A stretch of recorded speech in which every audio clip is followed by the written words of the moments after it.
Buenas tardes, muchas gracias por acompañarnos el día de hoy a este café técnico que se preparó por parte de la Comisión de Finanzas de nuestro colegio, y a nombre del presidente del Consejo del Colegio de Contadores les doy la más cordial bienvenida y me voy a permitir presentar a nuestros expositores del día de hoy en este café técnico. ¿Por qué no te atreves a invertir en la bolsa?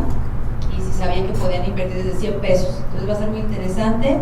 Traen un material muy proactivo y bueno, va a ser un cafecito entre amigos en el que se sientan cómodos para que podamos interactuar y los expositores puedan exprimámosles toda la experiencia que puedan tener estos jóvenes brillantes, los cuales me voy a permitir presentar.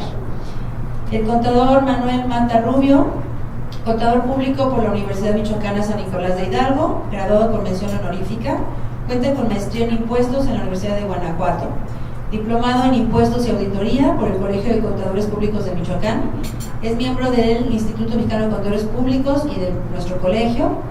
Como parte de su trayectoria académica ha impartido cátedra en la Facultad de Contaduría de 2010 a la fecha, es miembro de la Comisión de Fiscal, así como de la de Finanzas de nuestro colegio, es miembro también de la Academia Fiscal de la Facultad de Contaduría de la Universidad Michoacana, y profesionalmente se ha desarrollado como asesor en aspectos fiscales, contables y financieros desde hace más de 10 años en diversas empresas y municipios del país. Es director de YAMAP, Asesores Fiscales y Financieros SC. Muchas gracias, Manuel, bienvenido.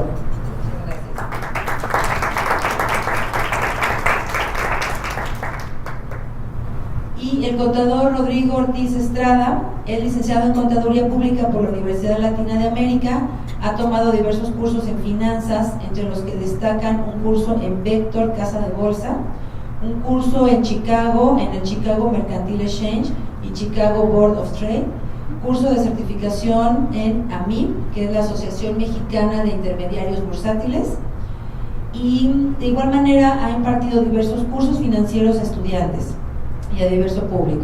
Realiza asesorías para inversionistas bursátiles. Muchas gracias, Rodrigo, bienvenido.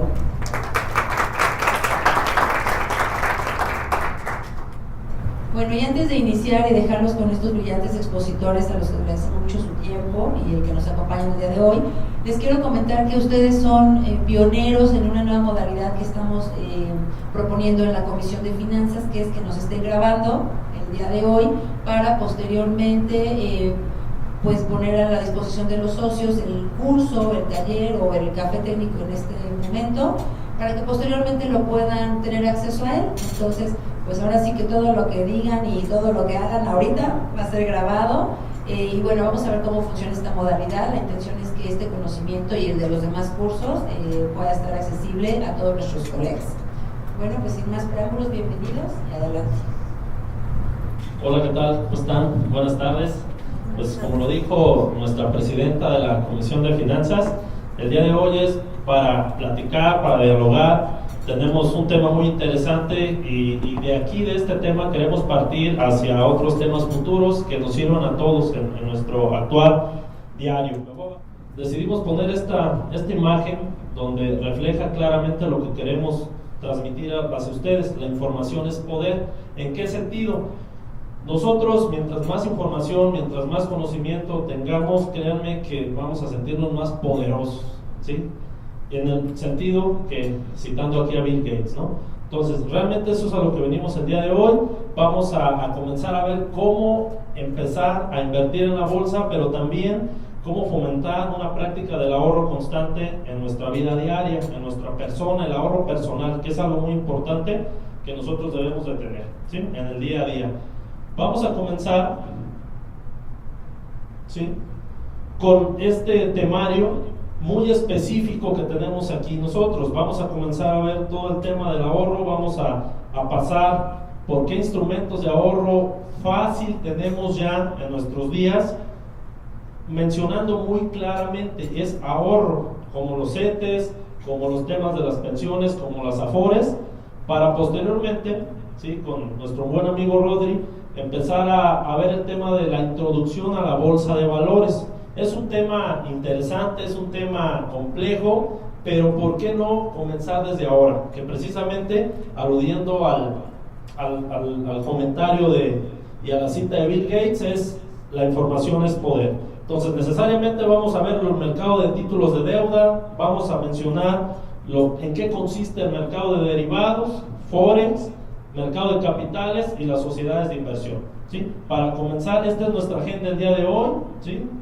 Me gustaría que si van teniendo alguna duda lo empecemos a conversar, empezamos a opinar al respecto, o qué experiencia incluso si tuvieran, o que ya ustedes estuvieran realizando alguna forma del ahorro, pues nos la compartieran, ¿por qué no? Al final de cuentas es parte de este café técnico. Esta es una reglita que nos la pasamos viendo durante mucho tiempo, incluso en nosotros y en gran parte de la vida de los demás, ¿no? Es la regla 40-40, ¿sí? Trabajamos 40 horas cada semana mínimo, cuando no es que hasta más, ¿no? ¿Están de acuerdo? ¿Para qué? Durante 40 años de tu vida, pero este es el tema. Nos vamos a jubilar con el 40% de nuestro sueldo, y si bien nos va. Y esa es una regla general. Si nosotros no le metemos desde ahorita al ahorro, ¿sí? Y lo digo desde ahorita porque quizás nosotros como jóvenes en algún momento decimos, bueno, ya voy a comenzar a ahorrar para algo. En alguno de los cursos que teníamos en Uruapan específicamente, pues nos decía un chico, decía, ¿y cómo quieren que yo empiece a ahorrar? ¿O cómo quieren que comience a ahorrar una persona que gana el salario mínimo? Entonces, ese cuestionamiento nos lo hizo incluso hasta un poquito alterado, lo sentimos, pero es el día a día, que al final de cuentas sí se puede ahorrar, y eso es lo que queremos empezar a plasmar aquí con ustedes, que vean que sí es posible, no importa lo que gane cada quien, eso es muy independiente, y ahorita se van a dar cuenta de ello, ¿no?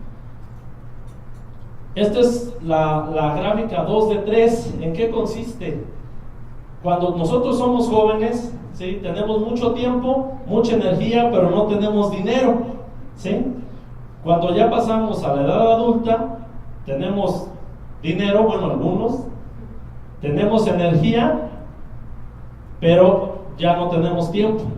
No es que ya trabajo, no es que no tengo tiempo. Oye, ¿cuándo vas a comenzar a estudiar esto? No hay tiempo. ¿Cuándo vas a comenzar a invertir? No hay tiempo, ¿sí? Oye, pero tú puedes, ya tienes dinero, es que no tengo tiempo.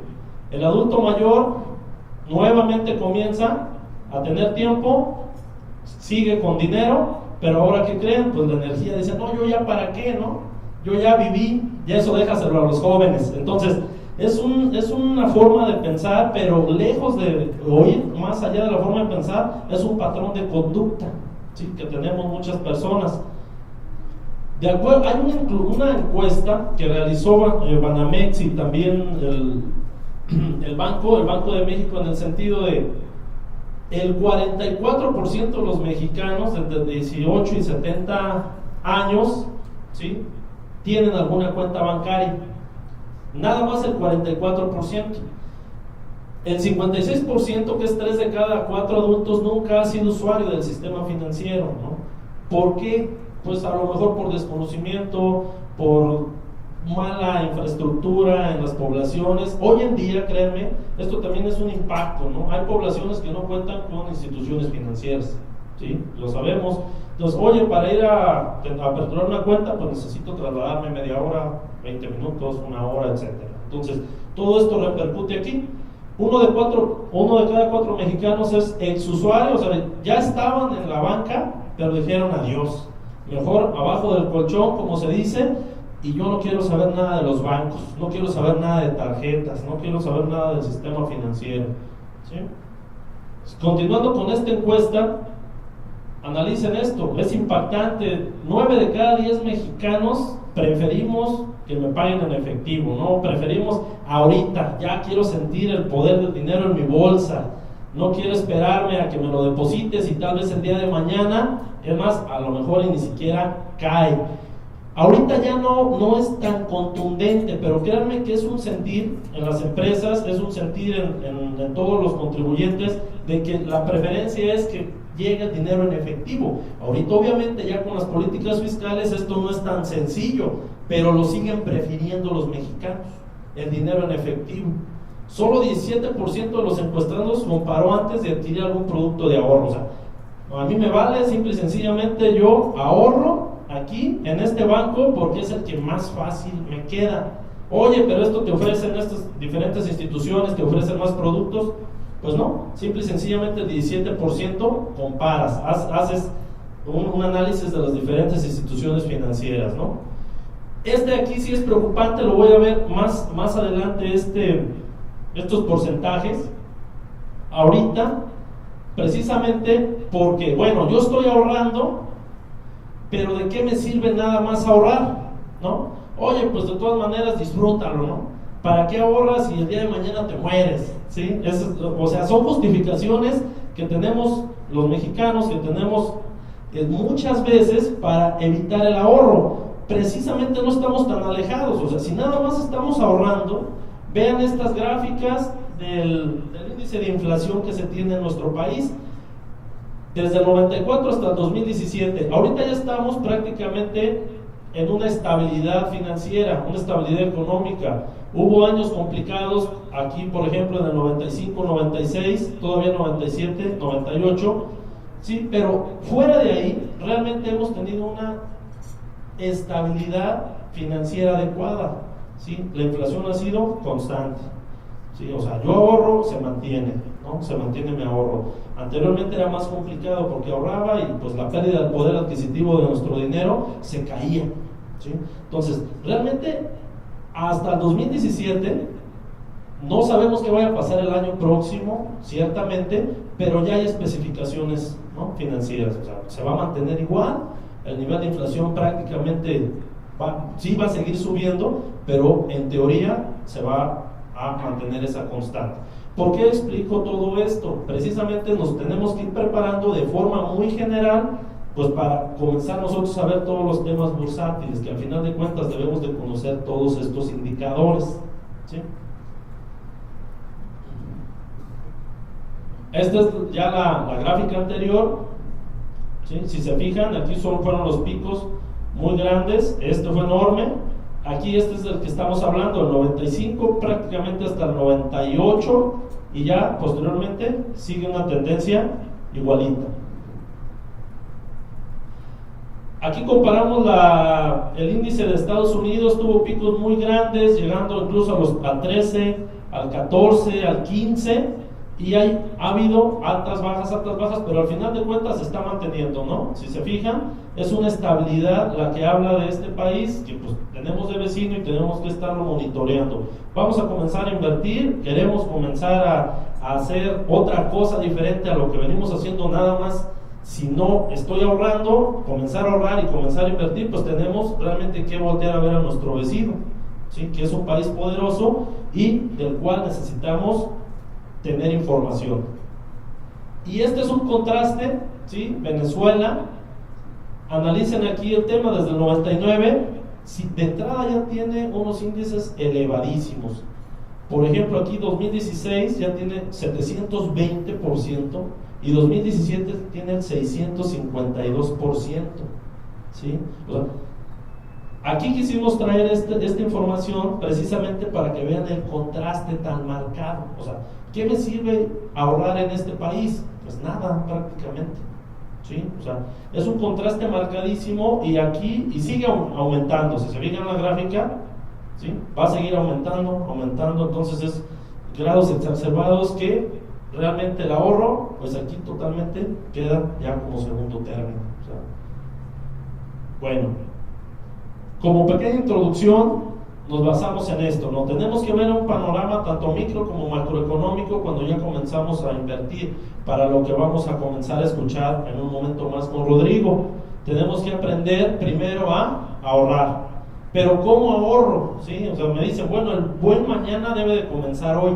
¿Y cuándo es hoy? Desde hoy, ¿sí? O sea, no es que comienzo el próximo mes, comienzo la próxima semana, sino necesariamente tiene que ser ya. Debemos estar preparados para esto. Nosotros sabemos qué es el ahorro, pero el ahorro específicamente tiene una función muy, muy práctica. Yo debo de separar de mi ingreso la parte que no me voy a gastar en el consumo, realmente, sino que lo voy a necesitar para algo específico, para un gasto importante, lo voy a necesitar en una emergencia o algún imprevisto, pero no lo voy a necesitar, no lo voy a utilizar en el consumo diario. Eso es el concepto de ahorro, ¿sí? O sea, el ahorro es separas, pero no para consumo, de entrada. Es lo que debemos de comenzar a ver. Bueno, realmente ahorramos en México, se ahorra muy poco en nuestro país.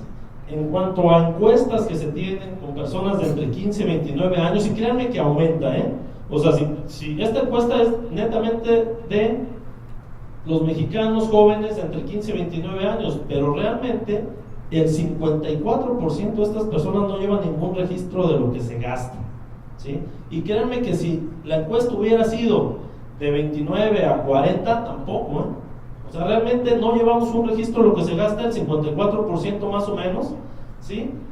Algunos sí conocemos lo que es el ahorro, pero hasta ahí. Pues mira, yo tengo los gastos específicos, pero no conocemos lo que es, o entendemos lo que es los instrumentos existentes para inversión, que es muy diferente a ahorrar. Ahorrar es, yo nada más separo, como les dije, esa parte del ingreso que voy a dedicar a algún gasto específico, algún gasto importante y para consumir alguna emergencia, nada más, pero cero gasto corriente. Si yo quiero ya comenzar a ahorrar, necesito conocer qué instrumentos existen. Sin embargo, el 88% de los jóvenes no conocen los fondos de inversión, el 89% las acciones de las bolsas de valores y el 75% las inversiones a plazos o pagarés. O sea, realmente estamos hablando de que en promedio entre el 85 al 90% no conocemos formas de invertir, sí de ahorrar, y decimos que ahorramos, pero hasta ahí nos quedamos.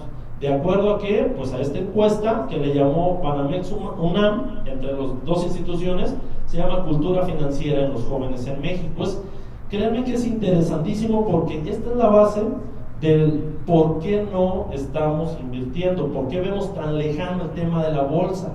Al final de cuentas, no, pues eso es para millonarios. Precisamente por esto, si desde aquí desconocemos toda esta situación que tenemos de que sí decimos que ahorramos, pero realmente no ahorramos, la repercusión importante es que ni siquiera volteemos a ver a los instrumentos de inversión, ¿sí? Aquí es algo bien importante. O sea, nosotros decimos, bueno, si ahorramos, es de suma importancia, ¿y qué tan útil es? Créanme que al momento de ahorrar nos da estabilidad emocional, hasta estabilidad emocional. Yo estoy ahorrando, pero también tengo más tranquilidad. ¿Precisamente para qué? ¿Algún imprevisto? Algo que yo desee, que ahorita vamos a empezar a ver eso, y realmente una autosuficiencia económica, ¿sí? Ya no dependo de tarjetas, no dependo de préstamos, no dependo de otras situaciones. De entrada, cuando yo tengo suficiencia económica, me da más tranquilidad, ¿sí? Puedo desarrollarme más en cualquier otro aspecto de la vida, pero primero tengo que aprender a ahorrar. Si aprendo a ahorrar, ¿sí? No importa, ahorita se van a dar cuenta, no importa, como les dije, del ingreso que tengamos. Si yo aprendo a ahorrar, bien pueda tener un ingreso de 1,000 pesos a un ingreso de 10,000, un ingreso de 100,000. Pero si aprendo a ahorrar, o si no sé ahorrar, no importa el ingreso tan elevado que tenga, al final de cuentas no lo voy a hacer, ¿sí? Este es un problema, un error constante, es el consumo y las deudas que tenemos. ¿En qué sentido? Hoy nos enfrentamos a la mercadotecnia, al consumismo que tenemos el día con día, a las modas. No es malo todo esto, pero lo debemos de controlar. Este es uno de los problemas al que nos enfrentamos hoy, en general, los jóvenes y la sociedad. ¿En qué sentido? O sea, queremos ahorrar, pero realmente nos descontrolamos al consumir. Eso es lo que estamos teniendo hoy en día. ¿Por qué? Bueno, pues precisamente porque el sistema financiero y comercial en el que vivimos, en donde nos desempeñamos, pues está diseñado para facilitar, vean, el endeudamiento a través del consumo. ¿Quieres un carro? Perfecto, te lo doy con 10,000 pesos y págamelo en 5 años. Me facilita el carro, excelente, qué felicidad, ¿sí? Pero este es parte del sistema financiero. O sea, endeúdate para que tengas tu automóvil. Por aquí alguien que es muy experto en el tema financiero dice, pues es que si no le haces así no lo vas a comprar nunca. A lo mejor sí, pero si tú tienes esa cultura del ahorro y te planteas una meta específica, no necesariamente quiere decir que no te endeudes. No es malo el endeudamiento, ¿sí? Incluso el endeudamiento es necesario muchas veces. El tema está cuando ya no lo puedes controlar y cuando te consume y cuando todo lo basas el endeudamiento, a través del consumo. Ahí es donde está la mala costumbre, ¿no?, que tenemos todos nosotros. Bueno, entonces, ¿cuántas veces no hemos escuchado no gastes más de lo que ganas, ¿no?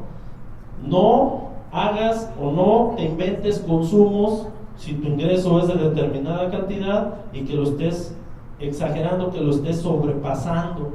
Entonces, es un tema incluso de cultura, de educación, que nosotros lo estamos viviendo, pero como les repito, es parte del sistema financiero y comercial, desafortunadamente. Los bancos ganan de ahí, del endeudamiento, obviamente. ¿Cuáles son los errores del consumo? Bueno, hay una frase que dice Thomas Jefferson: nunca gastes tu dinero antes de tenerlo. Pues me voy de vacaciones, pues a ver cómo le hago, ¿sí? Me llevo mi tarjeta o pido prestado, pero ya me lo gasté. Disfrutas antes de tener el ingreso, y eso el día de mañana mentalmente te implica de que como ya tuviste el beneficio, te es más complicado salirle a la deuda. Es muy diferente primero comenzar a ahorrarlo, como lo estábamos comentando, y posteriormente tener el beneficio, o tener mínimo una base para cumplir con tu gasto. No, primero gastas y después te sales a la deuda. Es muy complicado. Compras por impulso, usar siempre tarjetas de crédito. Esto es importante, es lo que venimos comentando: endeudarse por encima de su nivel máximo de endeudamiento, ¿sí? Todos tenemos un nivel máximo de endeudamiento porque tenemos gastos fijos, tenemos una parte que vamos a dedicar precisamente al consumo, pero cuando lo sobrepasamos es donde vamos a tener los problemas, ¿no? ¿Cómo formar un capital? Nos vamos ya un poquito acercando más a lo que queremos el día de hoy.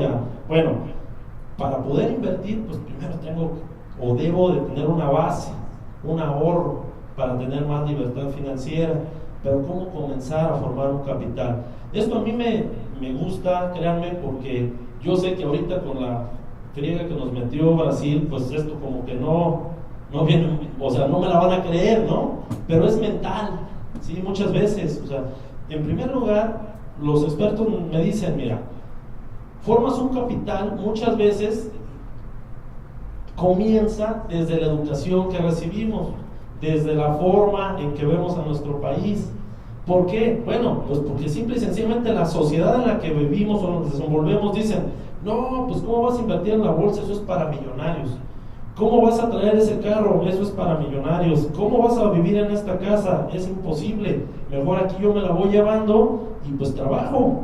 Y pues porque tenemos que trabajar. Entonces, créanme que son frases que mentalmente, en primer lugar, nos van a perjudicar para formar un capital. Si de entrada yo no quiero formar un capital mentalmente, nunca lo voy a hacer. Entonces, sí es importante, ¿sí?, la pregunta que comenzamos aquí. Primero se nos viene a la mente: ¿qué quiero formar? ¿Quiero empezar a ahorrar? ¿Cómo lo voy a hacer? ¿Sí? Bueno, hay varias formas de formar o de crear un capital, ¿sí? De todas las formas, vean, pues la primera sería asaltar un banco. Sería muy sencillo. Comienzo asaltando un banco. ¿Se puede? Claro que se puede, ¿no? A estafar a otras personas, explotar el trabajo de otros pagando sueldos bajos, traficar drogas, casarme con alguien que tenga mucho dinero. ¿Es válido o no? No sé. Pero simple y sencillamente son formas de hacerme de un capital interesante, ¿sí? Ganarme la lotería, recibir una herencia o trabajar y ahorrar. Obviamente todas estas no las podemos controlar. Trabajar, pues sí; ahorrar también, ¿sí? Es la única que realmente está en nuestras manos. A esto me refiero con, primero, formarme mentalmente la idea de que debo de formar un capital, ¿sí? Y posteriormente comenzar a ¿qué? Bueno, pues a utilizar todas las herramientas que tengo para realmente hacerlo, formar un capital, Hay muchas formas claves, muchos detalles que yo debo de observar antes de comenzar a ahorrar, ¿sí? Obviamente debo de buscar asesorías, no es como que pues ya empiezo a formar un capital, perfecto, tienes tu ahorro, cada quien dependerá del ahorro que tenga. ¿En qué sentido? Bueno, pues yo tengo este nivel de ingresos, mi capacidad de ahorrar es este, ¿sí? Se habla muchas veces que siempre mínimo debo de comenzar a ahorrar un 10% del total de mi ingreso, ¿sí? Mínimo, es algo mínimo. Alguien me dirá, no, yo puedo hacer un 15, un 20%, ok, pero algo mínimo sería un 10%. Yo gano 10,000 pesos, pues mínimo 1,000 pesos no los toco y los destino al concepto del ahorro, no al consumo, ¿sí? Entonces, es buscar asesoría sobre gastos y establecer metas. Ahorita vamos a ver esto, sobre establecer metas. Establecer un presupuesto. Esto de establecer un presupuesto no es otra cosa más que registrar los ingresos, los gastos que tenga el día a día, o sea, y una deuda, ¿sí? ¿En qué sentido? Si yo me acostumbro a decir, bueno, tengo tanto de ingresos directos, tengo ingresos extraordinarios, y a partir de ahí empiezo a restarle los gastos fijos, los gastos extraordinarios, gastos variables, yo voy a aprender a hacerlo mentalmente, ¿sí? Ya no necesito un papel. ¿Cuánto dije que iba a tener el día de hoy? ¿O cuánto voy a ganar el mes que entra? No, sino simple y sencillamente se te hace tan rutinario, ¿sí? Que el día de mañana ya por inercia tú estás haciendo tu presupuesto hasta mental, ¿sí? ¿Qué les recomiendo? Pues obviamente sí anotarlo, ¿sí? Desarrollar ese presupuesto. Ya a los que pertenecemos o pertenecen al mercado formal, hay muchas formas de utilizar los ahorros en las Afores, por ejemplo, con beneficios fiscales para realizar aportaciones de ahorro a mi Afore. Si yo desde ahorita que comienzo a trabajar no hago aportaciones a mi Afore, créanme que el día de mañana va a ser más complicado, porque el tiempo, ahorita lo van a ver en una gráfica y créanme que se van a quedar con la boca abierta. Si yo hubiera empezado a ahorrar esta cantidad desde este momento, ya tendría este monto acumulado, ¿sí? Y no es magia, ¿sí? No es que Rodri sea mágico, sino, o sea, mago, perdón, pero se van a dar cuenta realmente que sí es muy real esto que está pasando con el tema de las inversiones. Y yo creo que la más importante y la más interesante se empieza desde hoy. Independientemente de que tengamos compromisos, tengamos gastos, tengamos deudas, etcétera, si es importante ya voy a comenzar desde hoy. ¿Por qué? Porque hay metas a lo mejor en tema de casas, tema de maestrías, tema de viajes al extranjero, pues al final de cuentas debo de empezar desde hoy a ahorrar. No es, pues empiezo el año que entra. Incluso en el tema de casos del retiro, ¿sí? O sea, ¿cuántas historias hemos visto? Híjole, si hubiera empezado a mis 25 años a ahorrar, ya tendría esta cantidad.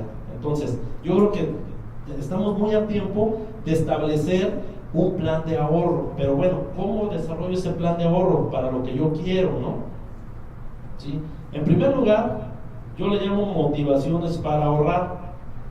Cuando el ahorro no tiene un objetivo claro, ¿sí? Pues no van a ahorrar, créanme. Nada más es como, aventarle una caja de zapatos, 100 pesos. Oye, ¿para qué? Pues no sé, el día de mañana a ver qué se me antoja, ¿no? Créanme que no van a pasar de eso, ¿sí? Entonces, es tener un objetivo tangible, y si no lo tienes, créanme que se va a volver aburrido ahorrar. Entonces yo quiero ahorrar para esto, ¿sí? Yo quiero ahorrar para comprarme esto, para salir para mi retiro, para comprar una casa. En primer lugar debes de tener un objetivo, pero tangible, que tú realmente te puedas dar cuenta que puedes llegar a hacerlo, ¿no? Que se puede llegar a realizar. Y son todos estos, ¿no? Bueno, ¿yo para qué quiero ahorrar? Pues me quiero comprar una vivienda propia, pagar los estudios de tus hijos, la posibilidad de comprar un automóvil, pero son tangibles al final de cuentas. Oye, quiero comenzar a invertir en la bolsa. Bueno, yo el día de mañana me quiero ver como inversionista, pues es un objetivo tangible, ¿sí? No es como que, bueno, ahorro para ver qué sale, ¿no? A ver en qué me lo gasto el día de mañana. No funciona porque no hay una motivación tangible para hacerlo, ¿sí? Y eso específicamente es Esto lo quiero yo comentar de esta manera. O sea, si nosotros al momento de tener un objetivo tangible los ponemos, ¿sí?, de esta manera, todas y cada una de las metas, es más fácil lograrlo, es más fácil alcanzar el ahorro. ¿En qué sentido? Primero debe de ser específica. O sea, ¿qué quieres? ¿Para qué quieres ahorrar? Debe de ser obviamente una meta medible. Bueno, pues quiero un automóvil, quiero retirarme a mis 60 años, quiero retirarme, ¿sí me explico? Y obviamente alcanzable, ¿no? Oye, quiero comprar Morelia, pues a lo mejor, no sé, depende, ¿es alcanzable tu meta?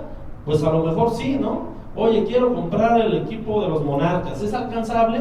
Pues tú ve, o sea, tú decídelo si es alcanzable y que sea relevante, o sea, que vale la pena para lo que estás ahorrando para ti, no para los demás. Y obviamente esto es importantísimo, con tiempo límite. Voy a ahorrar toda mi vida para comprarme un carro. Pues no. Vas a ahorrar a lo mejor 2 años, 3 años, 4 años, 5 años, no sé, pero debes de tener estos 5 elementos. Las metas deben de tener estos 5 elementos, ¿sí? Específicas, medibles, alcanzables, obviamente relevantes y con tiempo límite. Si no tienes un tiempo, créeme que te vas a alargar y vas a estarle pellizcando al ahorro y no vas a llegar a ningún lado, ¿no?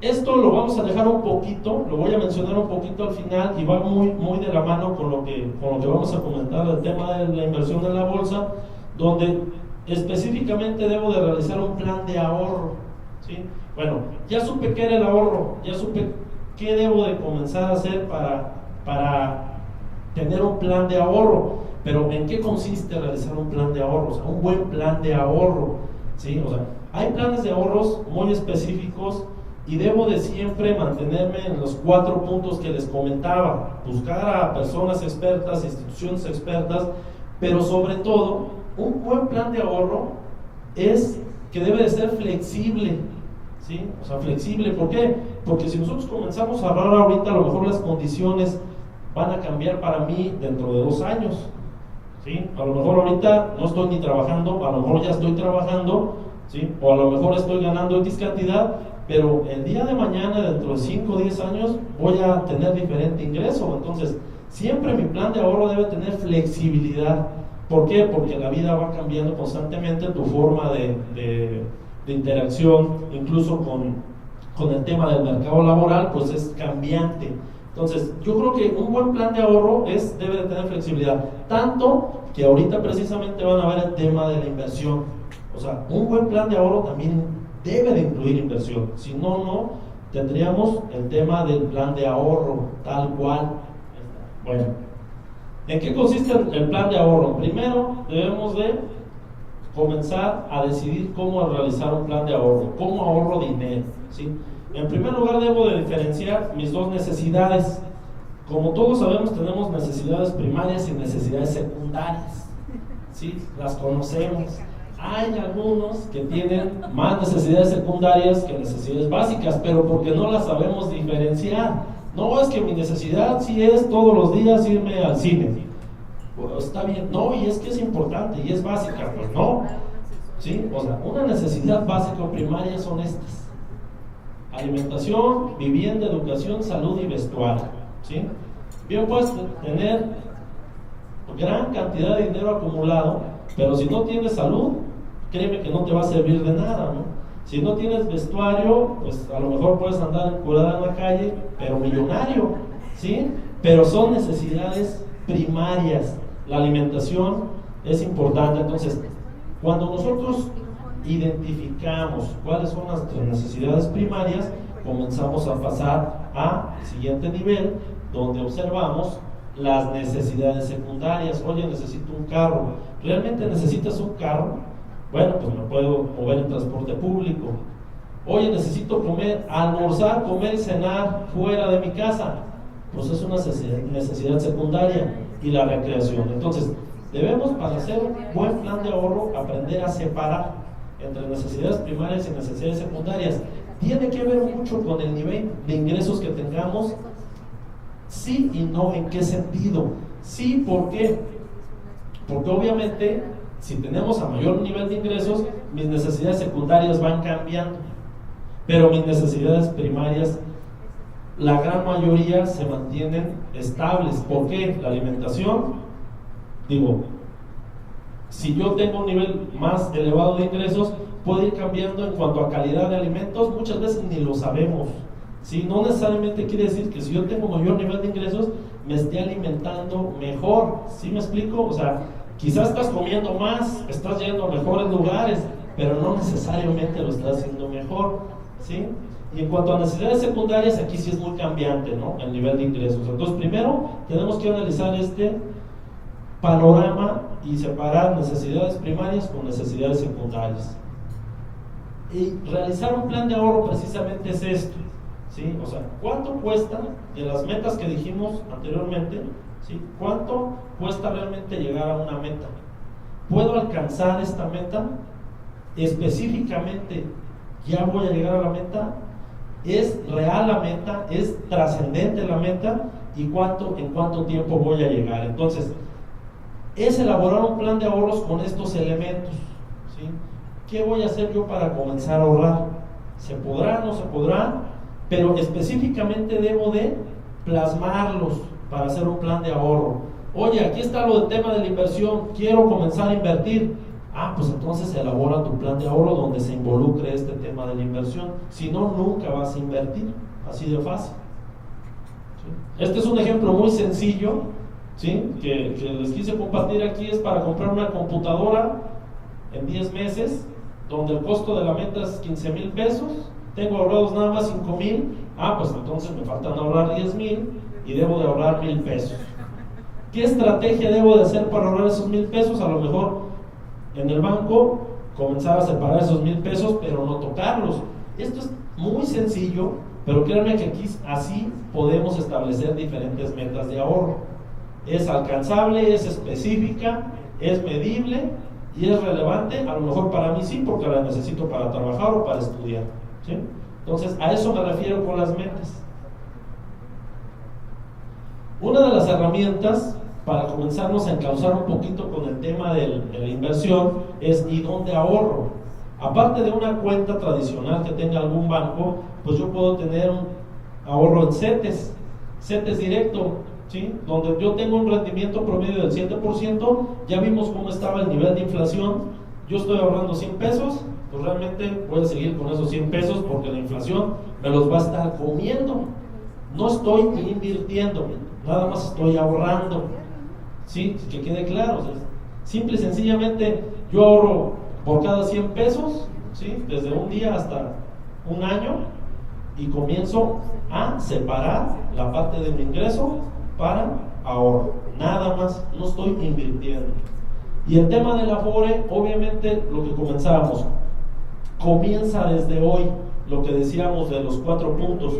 Yo, si comienzo a partir de que tengo un día en mi vida laboral, obviamente el día de mañana me va a ser más fácil, porque es un ahorro específicamente para el retiro, ¿sí?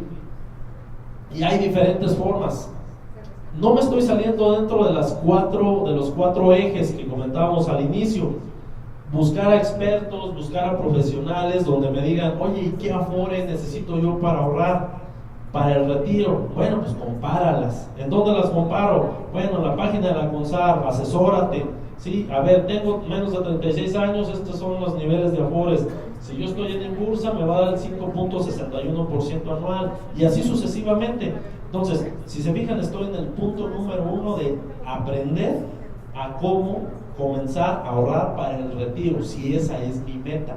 Si no es mi meta ahorrar para el retiro, pues no ahorro para el retiro y se acabó. Si a mí no me nace ahorrar para el retiro, no pasa nada. Si no es mi meta alcanzable, digo, no, pues es que yo mejor compro propiedades y ahí voy a ahorrar para el retiro. Es válido. Por eso cada uno de nosotros dependerá de la forma en que quiera comenzar a ahorrar, ¿sí? Eso es importantísimo. Obviamente lo que comentábamos, si yo nada más ahorro así, con esto, créanme que y se va a cumplir la ley 40-40-40, ¿no? O sea, no voy a pasar de ahí. Pero si comienzo a aportar o a hacer aportaciones voluntarias para la Afore, puedo tener una mayor capacidad de ahorro, no de inversión. En la Afore no se invierte, simple y sencillamente estamos siguiendo el concepto del ahorro, estamos separando el ingreso que tenemos, ¿sí?, para algo específico, que en este caso es el retiro, y se acabó, ¿sí? Y hay muchas formas de hacer estas aportaciones voluntarias: en redes comerciales, domiciliación, o directamente en la página de la Afore que tengamos cada quien. Directamente nos vamos ahí y empezamos a aportarle un poco más a este fondo, pero exclusivamente es fondo de retiro, ¿sale? Por medio del patrón, abrir una cuenta transfer o aplicación Afore móvil. Con estas diferentes formas de aportar o de hacer esto voluntario para que sume un poquito más a lo que ya está legal, es simple y sencillamente que el gobierno nos da la facilidad. O sea, bueno, ahórrale. ¿Por qué? Porque necesitamos que tengas un poquito más de seguridad exclusivamente en el retiro, ¿sí? Muy bien. Entonces, en base a esto, me gustaría pues comenzar a que me dijeran específicamente: ¿estamos ahorrando o no estamos ahorrando? ¿Se cumple con el patrón que tenemos en cuanto a las encuestas financieras? En México no se ahorra, es lo que se dice. En México no conocemos nada de los temas de inversión, y precisamente por esa razón nos estamos quedando, en cuanto a temas de conocimientos de finanzas un poquito más elevados al tema de la inversión, nos estamos quedando un poquito cortos, porque creemos que ahorrar es invertir, ¿sí? Ese es el gran tema que tenemos. Entonces voy a darle oportunidad a Rodrigo para que comience con el tema de cómo invertir en la bolsa. Bueno, ahora les voy a decir, pues, ¿qué hacemos con el ahorro, no? Pues ya lo tenemos, está en el banco, podemos tener 10 millones de pesos, 15 millones de pesos, 100 pesos, pero pues, ¿qué sigue, no? Aquí una gráfica, lo que les comentaba mi compañero Manuel. Esto es una gráfica de 25 años de inversión en 3 instrumentos diferentes, empezando desde 1998 al 2013, ya restando la inflación. O sea, es el interés neto, acumulado, ganado neto anual, ya sin inflación. La línea morada que está hasta abajo prácticamente no se nota. Eso se hubieran invertido en el banco. Es nula ante la inflación, y más ante las grandes épocas inflacionarias que tuvimos en México, como les compartió mi compañero Manuel. Vemos que realmente un 3% anual menos inflación, pues no tenemos nada de rendimiento. Vemos como es prácticamente plana, no tenemos ganancia. Si hubiéramos invertido en CETES esos 25 años, pues hubiéramos tenido un rendimiento de, este ejercicio se hace empezando con 10,000 pesos, nada más. Invertimos 10,000 pesos, los metemos al banco, y esos 10,000 pesos en 25 años en CETES se transforman en $500,000. Pues realmente es muy poco, nada. En cambio, si hubiéramos hecho una inversión en la Bolsa de Valores mexicana, en el IPC, que es el índice de precio de cotizaciones, que están las 35 empresas más importantes de la Bolsa Mexicana de Valores. Muchos siempre me preguntan: oye, ¿y qué pasa si tienes quiebra? No pasa nada. Dentro del IPC hacen un cambio de empresa cuando empieza a ir mal, se cambia y ponen otra empresa que empiece a tener mejores resultados. Entonces el IPC no desaparece, el IPC solo se va transformando, cambiando esas 35 empresas, pero se mantienen. Y si hubiéramos invertido esos 25 años en la Bolsa Mexicana de Valores, para el 2013 nuestro dinero se hubiera convertido en cerca de 4 millones de pesos. 10,000 pesos, hacer los 4 millones por no hacer nada, solo abrir una cuenta en Bolsa de Valores. ¿Difícil? Creo que... sí. Eso es, y son 4 millones ya reales. Como les digo, ya restando el efecto inflacionario, si hubiéramos puesto la cantidad con inflación, ese número se hubiera ido mínimo a unos 5 o 6 millones de pesos. Ese es el crecimiento exponencial de la Bolsa de Valores, porque es un interés compuesto.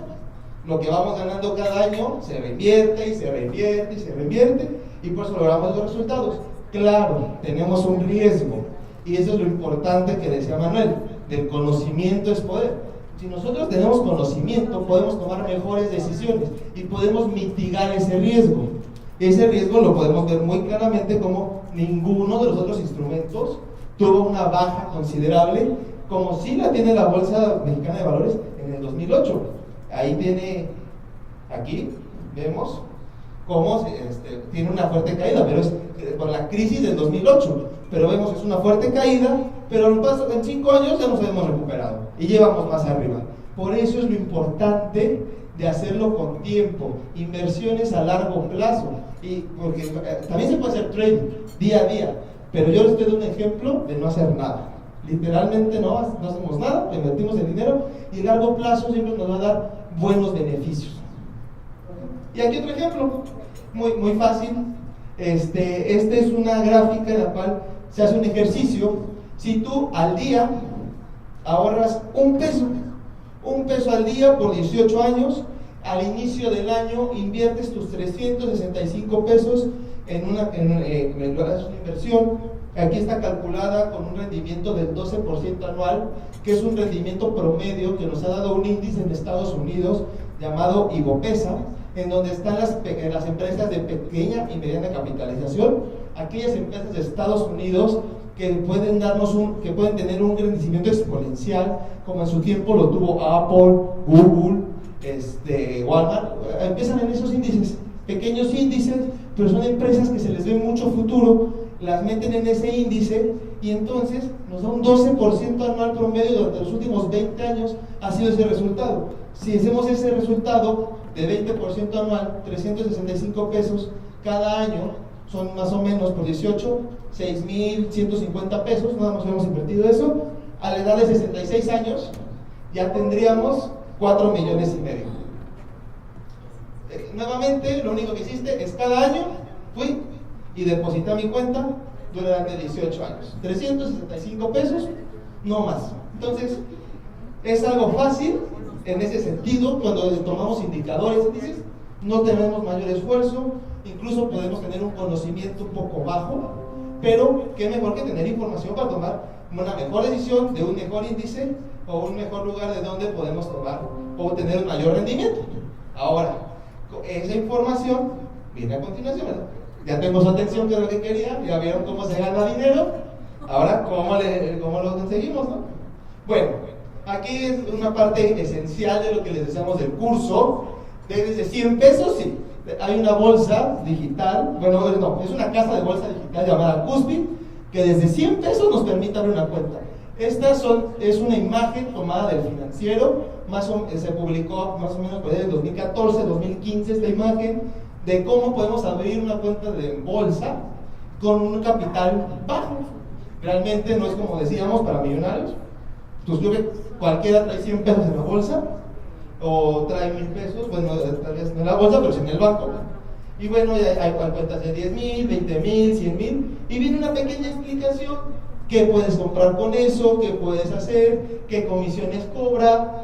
Pero bueno, realmente es algo simple para empezar, bastante bien. En la presentación se las vamos a pasar, pues de todos modos está en su usuario para que puedan revisar con calma cada una de estas cuentas, vean qué casa de bolsa les gusta, cuál les conviene y puedan empezar a hacer inversiones. Bueno, entrando un poco más en materia, ¿todos conocen ese edificio? ¿Lo han visto en Reforma cuando hemos ido a la Ciudad de México? ¿Todos? Bueno, pues ese edificio es la Bolsa Mexicana de Valores. La Bolsa Mexicana de Valores es el edificio grande. El lado, Todo el mundo siempre hemos pensado que ese chiquito de al lado. No, ese chiquito en forma de esfera es lo que era anteriormente el piso de remates, cuando se hacían las operaciones de viva voz. Hoy en día podemos ir y visitarlo, pero solo nos vamos a ver un montón de computadoras y técnicos arreglando todo, ya que en 1998 la Bolsa Mexicana de Valores pasó a ser 100% digital. Se eliminó lo que es el viva voz dentro del piso de remates. Bueno, aquí un poco de historia para que tengan unos datos que presumir a sus amigos cuando salgan de aquí. La Bolsa Mexicana de Valores nace en 1895 operaba en Plateros como Bolsa Mexicana S.A. De 1920 a 1957 se instaló en la calle de Uruguay, igualmente en Ciudad de México. 1975 cambia su denominación a Bolsa Mexicana de Valores y entra en vigor la Ley de Mercados de Valores. Como ven, es totalmente regulada y solo que cojan una casa de bolsa pirata van a tener problemas. De ahí en fuera, todo es conforme a la ley dentro de la Bolsa Mexicana de Valores. Y luego en 1990 se muda al número 255 de Avenida Paseo de la Reforma, que es donde actualmente se encuentra, la imagen que vimos, ¿sí? Claro. ¿Cómo identificarlos? Los de internet. Cualquiera que llegue en internet su mensajito de abre tu cuenta y este millonario de un día para otro, esos son piratas. Nadie te va a garantizar, incluso en la ley de mercados de valores está prohibido garantizar rendimientos, porque es algo que no se puede. Eso es algo que cambia día a día, entonces el garantizarlos está prohibido dentro de la ley. Entonces si alguien te los va a garantizar, estamos hablando de un estafador. Esa es la forma más fácil de identificarlos. Todas las que vieron en la imagen anterior están correctamente reguladas, están conforme a la ley y en esas no van a tener ningún problema de este tipo. Y bueno, este dato es muy importante. En 2018 estamos aproximadamente a 20 días, 22 días de que empiece a operar Viva, que va a ser Bolsa Institucional de Valores. Esta va a ser una competencia directa a lo que es la Bolsa Mexicana de Valores. Ambos van a prestar el mismo servicio, van a hacer lo mismo, pero lo que se busca con una segunda bolsa de valores dentro de México es fomentar la inversión. Viva se ha puesto como meta en los próximos 3 años listar mínimo 50 empresas de mediana capitalización dentro de sus filas. Al día de hoy más o menos contamos con un promedio de 185 empresas listadas, lo cual es un número bastante bajo para el tamaño de nuestra economía, pero tiene que ver con la cultura financiera dentro de México. Ya que aquí en México, como nos comentó en la estadística nuestro compañero Manuel, muy poca gente entiende de acciones o incluso sabe que existen, entiende de inversiones. Entonces por eso nuestro mercado, aunque tenemos muchas empresas que puedan listarse, incluso aquí en Morelia tenemos una que cumple todos los requisitos pero no quiere, llamada Cinépolis, porque le gusta ser una empresa familiar. Entonces, tenemos un mercado a donde expandirnos, pero no lo hacemos. Y entonces Viva busca eso, que nos expandamos. Yo estaba checando datos, por ejemplo, en economía como la de Perú, que es más o menos de 1/3, la de México es más pequeña, tiene listadas 3 veces más empresas, tiene listadas casi 600 empresas. Claro, su mercado de capitalización de esas 600 no tiene el mismo tamaño que nuestras 185, sigue siendo más pequeñas, pero tenemos eso, tienen 600 empresas listadas, mientras nosotros solo 185, tenemos mucho de dónde explotar. Y bueno, a todo esto, pues, ¿qué es, no? Pues, ¿con qué se come? ¿Qué hace? Pues, está bien padre, pero pues, ¿qué onda, no? Pues, es un lugar físico o virtual donde se compran o venden todo tipo de valores financieros. Esta parte de virtual es nueva, se ha ido agregando durante los últimos años, ya que antes solo era físico, lo que conocíamos como el Viva Voz, que son estas imágenes que veíamos en las películas, todo el mundo gritando, todo el mundo diciendo yo compro, yo vendo, encimándose, casi golpeándose. Para quien pregunte, los golpes eran ciertos, me tocó estar dentro del piso de remates de Chicago, en los derivados, y se estaban peleando literalmente una posición de euros por dólares muy grande, donde todos la quieren, entonces parece que se golpean, no se golpean, pero se enciman sobre el que vende para que les venda a ellos, porque todos querían la posición. Aquí teníamos Nueva York, y así, Nueva York todavía tiene Viva Voz y tiene digital, al igual que Chicago. Y bueno, en nuestra definición marcábamos pues qué son los activos financieros, los valores financieros. No, pues sí, están, pero pues qué onda, ¿no? Pues la definición son instrumentos de inversión que están permitidos de acuerdo a la ley mexicana, la que les comentaba anteriormente. Se dividen en 2 partes, renta fija y renta variable. Aquellos de renta fija son aquellos instrumentos que tienen garantizado su rendimiento desde su adquisición. El más común de todos estos es el que le llamamos CETES. Todo el mundo, cuando adquirimos un CETE, sabemos cuánto vamos a ganar. Y aquellos de renta variable son aquellos instrumentos que tienen un valor, como dice la definición, cambiante, que no sabemos qué rendimiento o pérdida pudiéramos llegar a tener con estos valores. Pero recordemos una cosa, la premisa en finanzas: a mayor rendimiento, mayor riesgo. Todos aquellos de renta fija normalmente tienen una tasa de retorno muy baja. Y bueno, entonces, ¿qué es esto de la renta fija? Es algo que le llamamos lo que es el mercado de deuda. El mercado de deuda se divide en dos partes, tanto gubernamental como corporativo. ¿Qué es? Es una empresa que emite unos papelitos, así muy parecidos a un pagaré, donde dice: yo te voy a pagar cierta cantidad bueno, tú me das una cantidad de dinero, me la prestas, yo te la voy a regresar al cabo de un tiempo, y te voy a estar pagando un rendimiento dependiendo del tipo de pagaré, puede ser mensual, semestral, o me dices, dame 900 pesos y al final del plazo yo te doy 1000. Ok. Entonces es dependiendo del tipo de bono que sea. Aquí tenemos algunos tipos de bono que existen. Traigo una lista más amplia, se las voy a mostrar. Y un bono se define como título de crédito que ampara una deuda de largo plazo, que liquida periódicamente intereses 28, 91, 182 días mediante el corte de cupones y se amortiza el capital a su vencimiento. Algunos tipos de bonos, o sea, el cuponado es el que paga cupones. Te dicen: yo de manera mensual, semestral, te voy a pagar una tasa de interés del 7% anual por el capital que me diste. Okay. Hay otro que es amortizable, como los créditos. Te pago tus intereses y aparte te doy una parte de tu capital. O sea, te voy pagando las dos cosas, como lo hacen los créditos. Otro es el bullet, que igual puede pagar cupones, pero todo tu capital te lo va a dar al final del periodo. Así, o sea, si le prestaste 900 pesos, los 900 pesos te los da al final del periodo. Solo te va a estar pagando intereses. Y el más famoso, el cupón cero. El cupón cero es como los CETES, se compran con un descuento. Todos sabemos que el CETE tiene un valor nominal de 10 pesos. Es decir, cuando vence el plazo del CETE, te van a dar 10 pesos por cada CETE que tengas. ¿Dónde está la utilidad? Al precio que lo compras, que es la tasa de rendimiento que ya trae intrínseca en él. Normalmente lo estamos comprando 9.40, 9.50, 9.80, que son los rendimientos que nos va dando. Y aquí una pequeña listita de un montón de diferentes tipos de bonos que existen.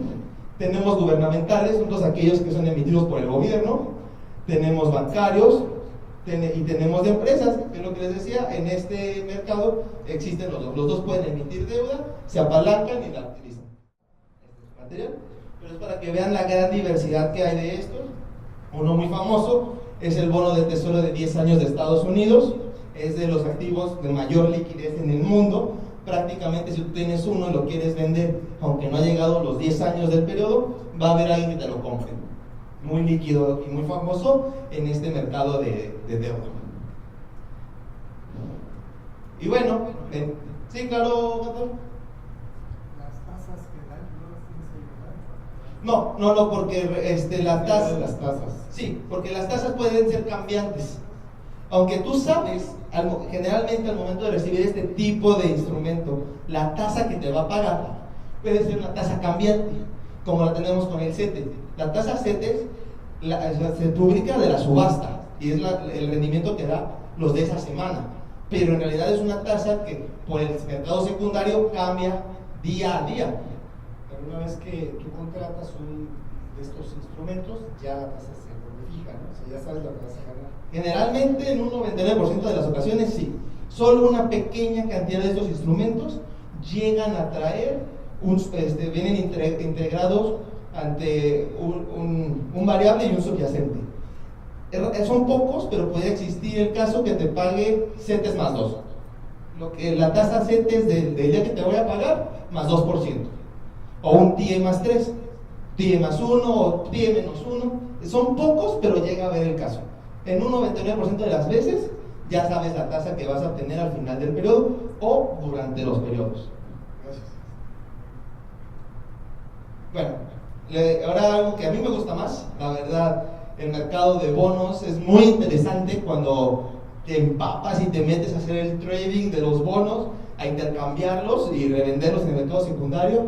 Incluso hay más dinero que en la renta variable, pero a mí no me apasionan los bonos, me apasiona la renta variable y yo siempre les voy a decir al riesgo, al total del riesgo, vámonos. Claro, todo siempre depende del perfil del inversionista, pero esta parte. En renta variable lo dividimos en mercado de derivados, que son todos aquellos productos que los podemos indizar algo. Más adelante os voy a explicar la parte de derivados. Tenemos el mercado de Forex, el mercado de las monedas, intercambio de monedas unas con otras. Mercado de capitales, que es ese mercado de las acciones de las empresas. Y bueno, aquí un poco lo que son los mercados de derivados. ¿Qué son los derivados? ¿No? ¿Qué es la parte de los derivados financieros? Derivados financieros es un activo financiero cuyo valor cambia derivado de los cambios en otro activo llamado subyacente. Y entonces, pues, ¿qué es el activo subyacente? ¿No? Pues, ¿qué nombres tan rimbombantes son estos de los financieros les ponen, ¿no? Así. Sí, es que bueno, me gusta darle la definición técnica, después las explico, pero que la definición real del diccionario, ¿no? La que podemos encontrar. El activo al que está referenciado el contrato de derivado. Así, que uno con el otro, pues como que no se llevan, ¿no? Como que es un círculo virtuoso. Pues mire, ¿qué nos quiere decir? El activo subyacente es el valor de cualquier activo, o puede ser un no activo. Aquí, por ejemplo, algo muy famoso que hacemos un activo subyacente son las materias primas. En los mercados financieros podemos comprar oro, pero yo compro oro, pero no veo que me lleguen y me den mi lingote de oro. Pues no, ¿verdad? ¿Qué hacen? Yo compro algo que está indizado al precio del dólar, al precio del oro.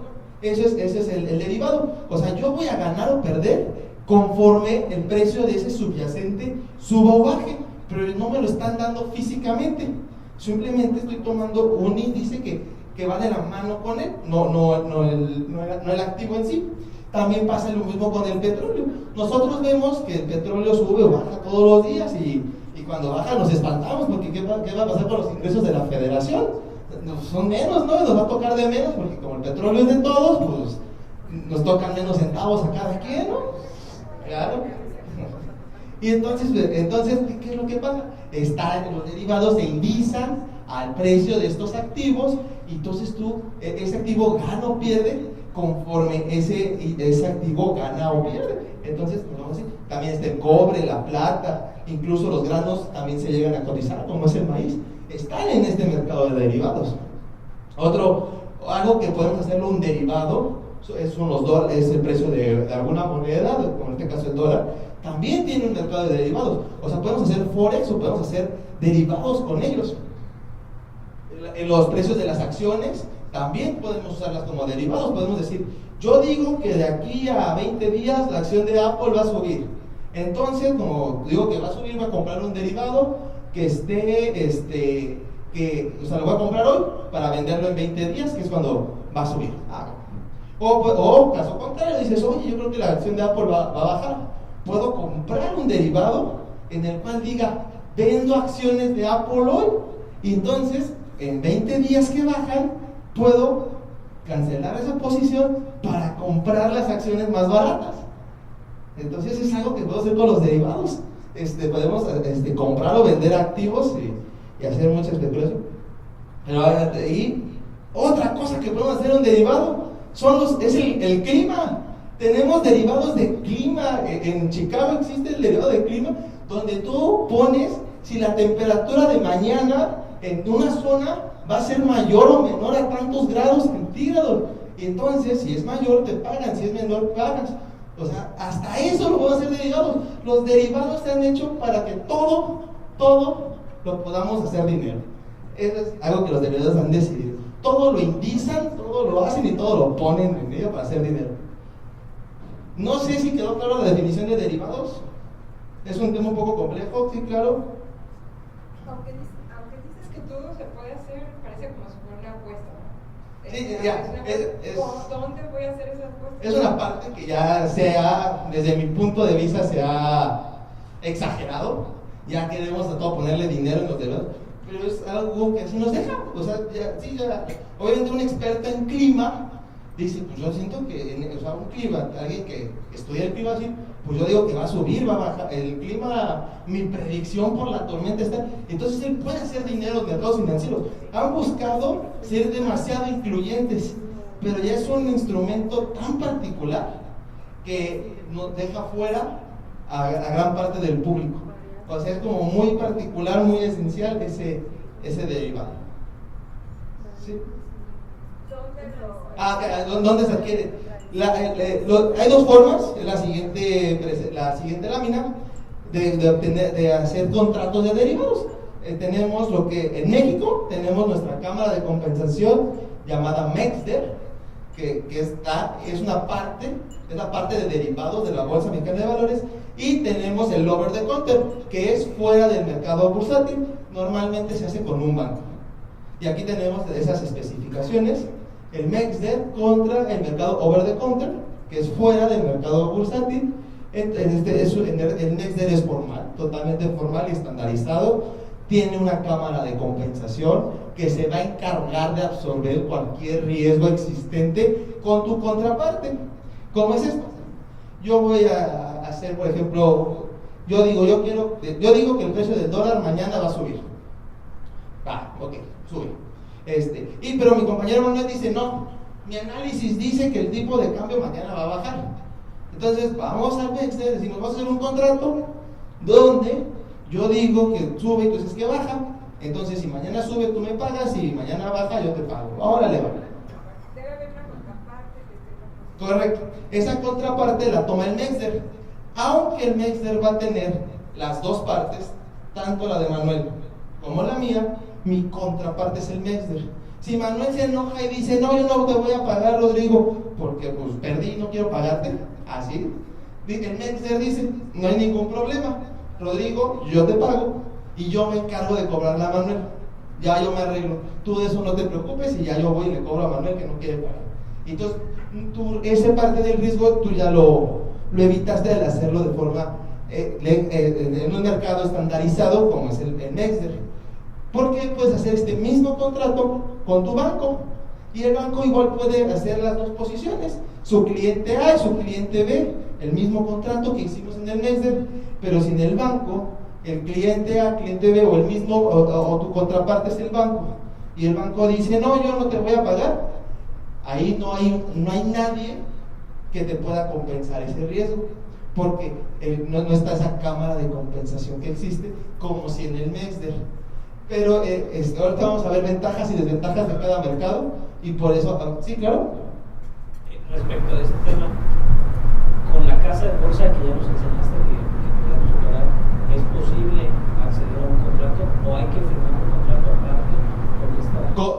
Bueno, los derivados en sí, la gran mayoría de esas casas de bolsa lo pueden hacer, pero hay que agregarle los derivados a tu contrato. Pero sí están permitidos en hacerlo. ¿Cuál es el único pero? Cuando abres tu cuenta en casa de bolsa, una casa de bolsa legal, todo en orden, todo bien, te hacen un estudio para medir tu nivel de inversionista. Puede ser del 1 al 4, hay algunas que lo hacen del 1 al 5. Entonces, entre más bajo sea tu nivel, menos productos puedes comercializar. Este nivel sobre todo va bailado con tu aversión al riesgo. ¿Cuánto estás dispuesto a poner en riesgo? Cuando quieres poner más en riesgo y tu capital te lo permite, en tus estudios y todo eso, dicen sí, puedes operar una mayor cantidad de instrumentos. Cuando tu aversión al riesgo dice no, puedes operar una menor cantidad de instrumentos. Lo de cajón siempre van a poder operar renta fija. Todo lo que son deuda gubernamental y deuda corporativa, eso desde el nivel 1 está. Ya acciones más o menos, el mercado de capitales más o menos entra en el 3, y derivados sí, depende del tipo de derivado, 3 o 4, por el riesgo que conlleva. Ahorita, era una nota para el final del tema de derivados, pero se la puedo ir adelantando. Nunca operen derivados sin la supervisión de un adulto. Sí, Esto no lo intenten en casa, así. Es un instrumento de mucho apalancamiento, de mucho riesgo, pero hoy también estamos para desmentir mitos. Y yo creo que más de uno de ustedes ha escuchado que los derivados son peligrosos, son malos, te llevan a la quiebra. No. Bueno, levante la mano, ¿quién ha escuchado que los derivados son malos? Y son peligrosos, y no lo hagas. Y esos llevan a la quiebra, y son del diablo casi, ¿no? Que son riesgosos. Sí, riesgosos, claro. Sí, pero sabiendo usar derivados, son muy buenos, porque te van a ayudar a hacer coberturas, como lo que decíamos, una empresa industrial, que tiene que comprar sus activos en dólares, su materia prima en dólares. Ellos nos dicen, bueno, yo cada mes necesito tanta materia prima que al día de hoy me cuesta $18, pongámosle, ¿no? Pero pues vienen las elecciones y todo, y yo creo que el tipo de cambio se va a ir a 22. Pero mi costo, no, son datos al aire, calma. O sea, tienes que hacer tu corrida financiera, Y entonces dices, pero es que si mi costo pasa de los $20, yo ya pierdo. Entonces, ¿qué hago? Puedo hacer un derivado, un contrato de derivados, donde yo diga que si el tipo de cambio sube más de 20 pesos por dólar, me paguen. Dicen, si está por debajo, yo pago. O sea, ejemplo, estaba en 18 en ese momento. Si el día que vence el contrato el tipo de cambio está en 19.99, no importa, yo pago esa diferencia. De 18 a 19.99, o sea, ese peso con 99 centavos yo lo pago, no hay ningún problema. Pero en el momento que llegue a 20.01, me empiezan a pagar la contraparte. Entonces dice, va. ¿Por qué? Porque yo ya aseguré mi costo, yo ya aseguré que no voy a tener una pérdida por cuestión de costo, y entonces si se va más, yo ya estoy cubierto. Así se puede ir a 25, 26, yo voy a seguir cobrando, y mi costo, pues para mí fue 20 pesos. ¿Por qué? Porque me están pagando $20 de 20 pesos. Ya la diferencia la estoy pagando con lo que estoy cobrando del derivado. Entonces, son buenos, o sea, nos ayudan a hacer cobertura. Ya cuando queremos especular y queremos ponerle riesgo, ya se vuelven. Sí, claro, te sirven de cobertura, y ahorita vamos a ver cómo son de mucha financiación, porque normal el derivado estándar se financia 1 a 10. Nosotros ponemos una décima parte y podemos ganar 10 veces más, o perder 10 veces más, podemos mucho riesgo. Entonces, por la otra parte, el over the counter, tenemos un mercado informal y no estandarizado. Les digo, normalmente la otra parte viene siendo nuestro banco. Se hace con particular a banco. Es muy difícil que en un over the counter encontremos una contraparte que quiera los mismos especificaciones que nosotros, porque en el over the counter son contratos hechos a la medida. Vamos a ver esto, la cámara de compensación, y en el otro lado no existe una cámara de compensación. ¿Qué son contratos estandarizados? Son contratos muy rígidos que dicen, yo el tipo de cambio solo lo opero de 3 meses, o sea, si lo compras hoy julio, el contrato va a vencer en 3 meses, y es mínimo $100,000, $1 millón. Si no vas a cubrir $1 millón, un over the counter, o sea, un fuera de Nextder, porque Nextder solo dice $1 millón. ¿Necesitas $1 millón uno? No. O $1 millón o $2 millones, pero no te puedo dar $1 millón uno. Eso es una de las cosas que tiene Nextder. Como son contratos estandarizados, para encontrar fácilmente la contraposición, se vuelven muy rígidos. En cambio, en un over the counter tenemos esa ventaja que tú dices, yo quiero cubrir $1 millón uno. Ah, bueno, sí se puede cubrir $1 millón uno. Pero, entonces, es ventaja y desventaja. Tienes la ventaja que vas a cubrir la cantidad de dólares que quieres, puedes cubrir 950, 980, pero no vas a tener la cámara de compensación. Que claro, un banco es muy complicado que no cumpla con su disposición. Pero pasó en el 2008 con las hipotecas en Estados Unidos. ¿Vieron todos La Gran Apuesta? Bueno, película de tarea. A todas aquellas que no la vieron, en La Gran Apuesta, el gobierno, los bancos emitían bonos basura de las hipotecas de Estados Unidos en el 2008, cuando hubo gente que se puso a revisarlas y se dio cuenta que eran basura, dijo, pues esto va a tronar. Tarde o temprano el mercado inmobiliario en Estados Unidos va a caer. Y entonces, como ellos dicen, va a caer, ¿qué hicieron? Vendieron posiciones, por si el precio bajaba, ellos recibían ganancia. Cuando el mercado truena, ellos cobraron. Pero ¿cuál fue el problema? Como los bancos dijeron, esto no va a pasar, el mercado inmobiliario es muy seguro, no va a quebrar. Decía, ¿cuántos millones quieres cubrir? Pues tantos millones. Ay, dame 100 pesos ya con eso. Porque era dinero gratis para el banco. Decía, pues nunca va a caer el mercado inmobiliario. Y entonces el contrato lo vendían muy barato. Muy barato. Entonces, cuando el banco empieza a perder, eso que les cobró no era suficiente para cubrir toda esa pérdida, para estarle pagando a la contraparte. Entonces, por eso se vino ese desastre financiero que tuvimos en el 2008, porque los bancos, ya después vino Basilea III a regularlos, ponerles más candados, que tanto por ciento de capital tienes que tener sobre tus deudas para que puedas pagar algo y bla, bla, bla. Pero bueno, después del niño ahogado tapamos el pozo, ¿verdad? Así somos. Bueno, en el MEXDER tenemos un contrato llamado Futuros, que es un contrato muy típico de los derivados. En este es un contrato donde obliga al emisor y al cliente a cumplir con el contrato, asigna y exige una aportación inicial mínima. Posición larga es comprar futuro y espero que el subyacente suba para obtener ganancia. Posición corta es vender futuro y espero que el subyacente baje para obtener ganancia. ¿Cómo funciona un futuro? Era lo que decíamos, el ejemplo que te ponía. Yo digo que el tipo de cambio va a subir, Manuel dice que va a bajar. Ok, vamos a hacer un futuro, Manuel, de aquí a 3 días. Yo digo que sube, tú dices que baja. Ok, vamos, ¿cuántos? $1 millón. Baja. $1 millón, el que sube a 19 y Manuel dice que baja a 17. ¿Verdad? Y entonces, de ese $1 millón, pues nomás déjenme garantía a cada quien $100,000, ¿no? Un 10%. Entonces, si al final del día, día a día vamos a ir compensando ganancias y pérdidas. No, que el tipo de cambio hoy subió 1 centavo. Ok, entonces ¿cuánto era? $1 millón.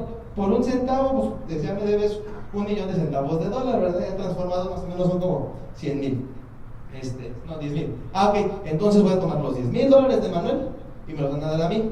¿Por qué él dejó en garantía esos $10,000? Y ya me los dieron a mí porque fue lo que yo gané hoy en día. Y ya Manuel, entonces tiene que aumentar su garantía, porque ya su garantía se le acabó, porque el tipo de cambio sí subió. Pero si mañana el tipo de cambio baja y ya está en 17.98, o sea, bajó 2 centavos, yo tengo que darle a Manuel esa diferencia de lo que habíamos pactado del precio inicial. Tengo que pasarle a Manuel la diferencia, y así día a día vamos a ir compensando las ganancias y pérdidas de cada uno con esa garantía que es la aportación inicial. En el futuro es obligatorio. Si ya lo pactaste, lo tienes que cumplir, no hay de otra.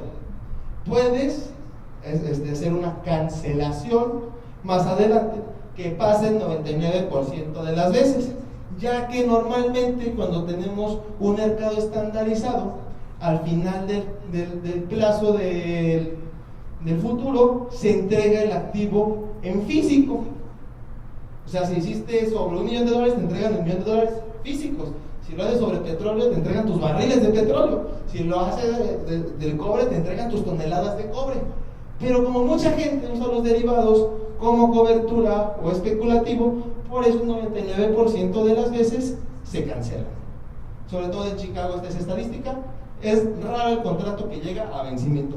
1 o 2 días antes ponen una contraparte igual de lo que habían comprado o vendido, para que no les den el activo físico, solo se quedan sus ganancias o pérdidas en manera de dinero. ¿Al momento voy claro? ¿Sí? Con toda honestidad, es de los 3 temas que te vamos a explicar, derivados es el más complejo, porque es muy complejo llegar a veces a entender cómo amarras un activo subyacente, si no está el activo, cómo es el activo digital, virtual, cómo funciona, llega a ser un poco complejo al inicio ya después ya es muy natural, pero al inicio sí cuesta trabajo llegar a entender esa parte no tangible de cómo puede funcionar. Entonces, bueno, como les decía, podemos comprar o vender el derivado para obtener la ganancia o pérdida conforme a lo contrario. Y en el over the counter existe algo igualito, nomás que se llama forward. Tiene las mismas características que un futuro. Se pacta una fecha en el futuro, se dice la cantidad que se va a hacer y ya decides si lo quieres comprar o vender para obtener ganancias o pérdidas conforme se mueva el activo subyacente. Luego tenemos las opciones. Como su nombre lo dice, es opcional. Puedes hacer haces tu contrato y entonces tú dices, igual, yo digo que el tipo de cambio va a subir. De aquí a 3 meses va a subir $1 por dólar. Bueno, ¿de cuánto está? 19. Ok, de aquí a 3 meses va a estar en 20. Va. Entonces, dices, y ya te dicen, bueno, vas a poner $1,000,000, quieres ganar con $1 de diferencia, te cuesta tanto tu prima. Y es una prima, pero es una prima que ya pagas y te olvidas. Llegamos a los 3 meses y ya dices, son 3 meses. ¿Cuánto está el tipo de cambio? El día de hoy el tipo de cambio está en 20.50. Entonces sí me conviene hacer válida mi opción para que a mí me vendan los dólares en 20 pesos, porque en el mercado están en 20.50. No, pues sí, hazme la válida. O caso contrario, ¿en cuánto está el tipo de cambio? No, 19.50. No hago válida mi opción, no la cancelamos, no la ejerzo, porque puedo comprar los dólares más baratos en el mercado a 19.50 en vez de 20, que es lo que yo había dicho. Eso es la opción. Nos da la opción de decidir si lo usamos o no lo usamos, solo que lleva una prima. En el futuro solo dejamos un dinero para estar compensando ganancias o pérdidas. Aquí sí es una prima que no vamos a ver de regreso de ninguna forma, al menos que logremos cobrar una mayor cantidad que lo que tenía intrínseco la opción. Y en el over the counter tenemos algo igualito, solo que se llama warrant. Tiene las mismas especificaciones, mismas características, solo cambia que aquí no es estandarizado y podemos cubrir la cantidad que nosotros queramos. Y aquí tenemos tipos de opciones. Hay una opción americana, que esa se puede ejercer en cualquier momento, o la europea, que solo se puede ejercer en su fecha de vencimiento. Es decir, si en esos 3 meses el tipo de cambio llegó a 21, en el mes 2, si tengo una opción americana puedo decir, desde ahorita hago válida mi opción para comprar los dólares en 20 pesos en vez de 21. En cambio, si tengo una europea, no puedo hacerla válida hasta que llegue el plazo de vencimiento para poder ver. Entonces, si en ese momento está en 19.50, pues ya no conviene cambiarlo, como si convenía un mes atrás. Entonces, esas son diferencias para cuando hagamos el contrato. Estar bien enterados si es americana o europea para poder ver. Y luego en el over the counter tenemos otra cosa llamada swaps, que esto nos sirve para intercambios de flujo. Esto lo hacen también muchas empresas como cobertura cuando tienen, por ejemplo, una deuda en renta variable, que digan, mi deuda yo la tenía en CETES más 1 y mi pronóstico es que el CETE va a seguir subiendo, y entonces hay otra empresa que tiene una deuda fija y en su análisis dice, me va a empezar a salir más barato pagar una renta variable, yo pagaba 8%, pero ya me va a convenir empezar a pagar una de CETES, en base a tasas CETES. Entonces va con un intermediario que puede ser el banco, exponen el tema, entonces va a ser un intercambio de flujos. Uno le va a pagar al otro en la tasa que estaba buscando, entonces se van a compensar y van a poder pagar esa tasa que ambos desean de flujo. Entonces ya uno va a tener tasa fija y otro va a tener tasa variable. Esas partes que también sirve mucho eso cuando tenemos mucha deuda en renta fija o renta variable y queremos diversificarlo un poco, nos ayudan los swaps ahí para intercambiar flujos.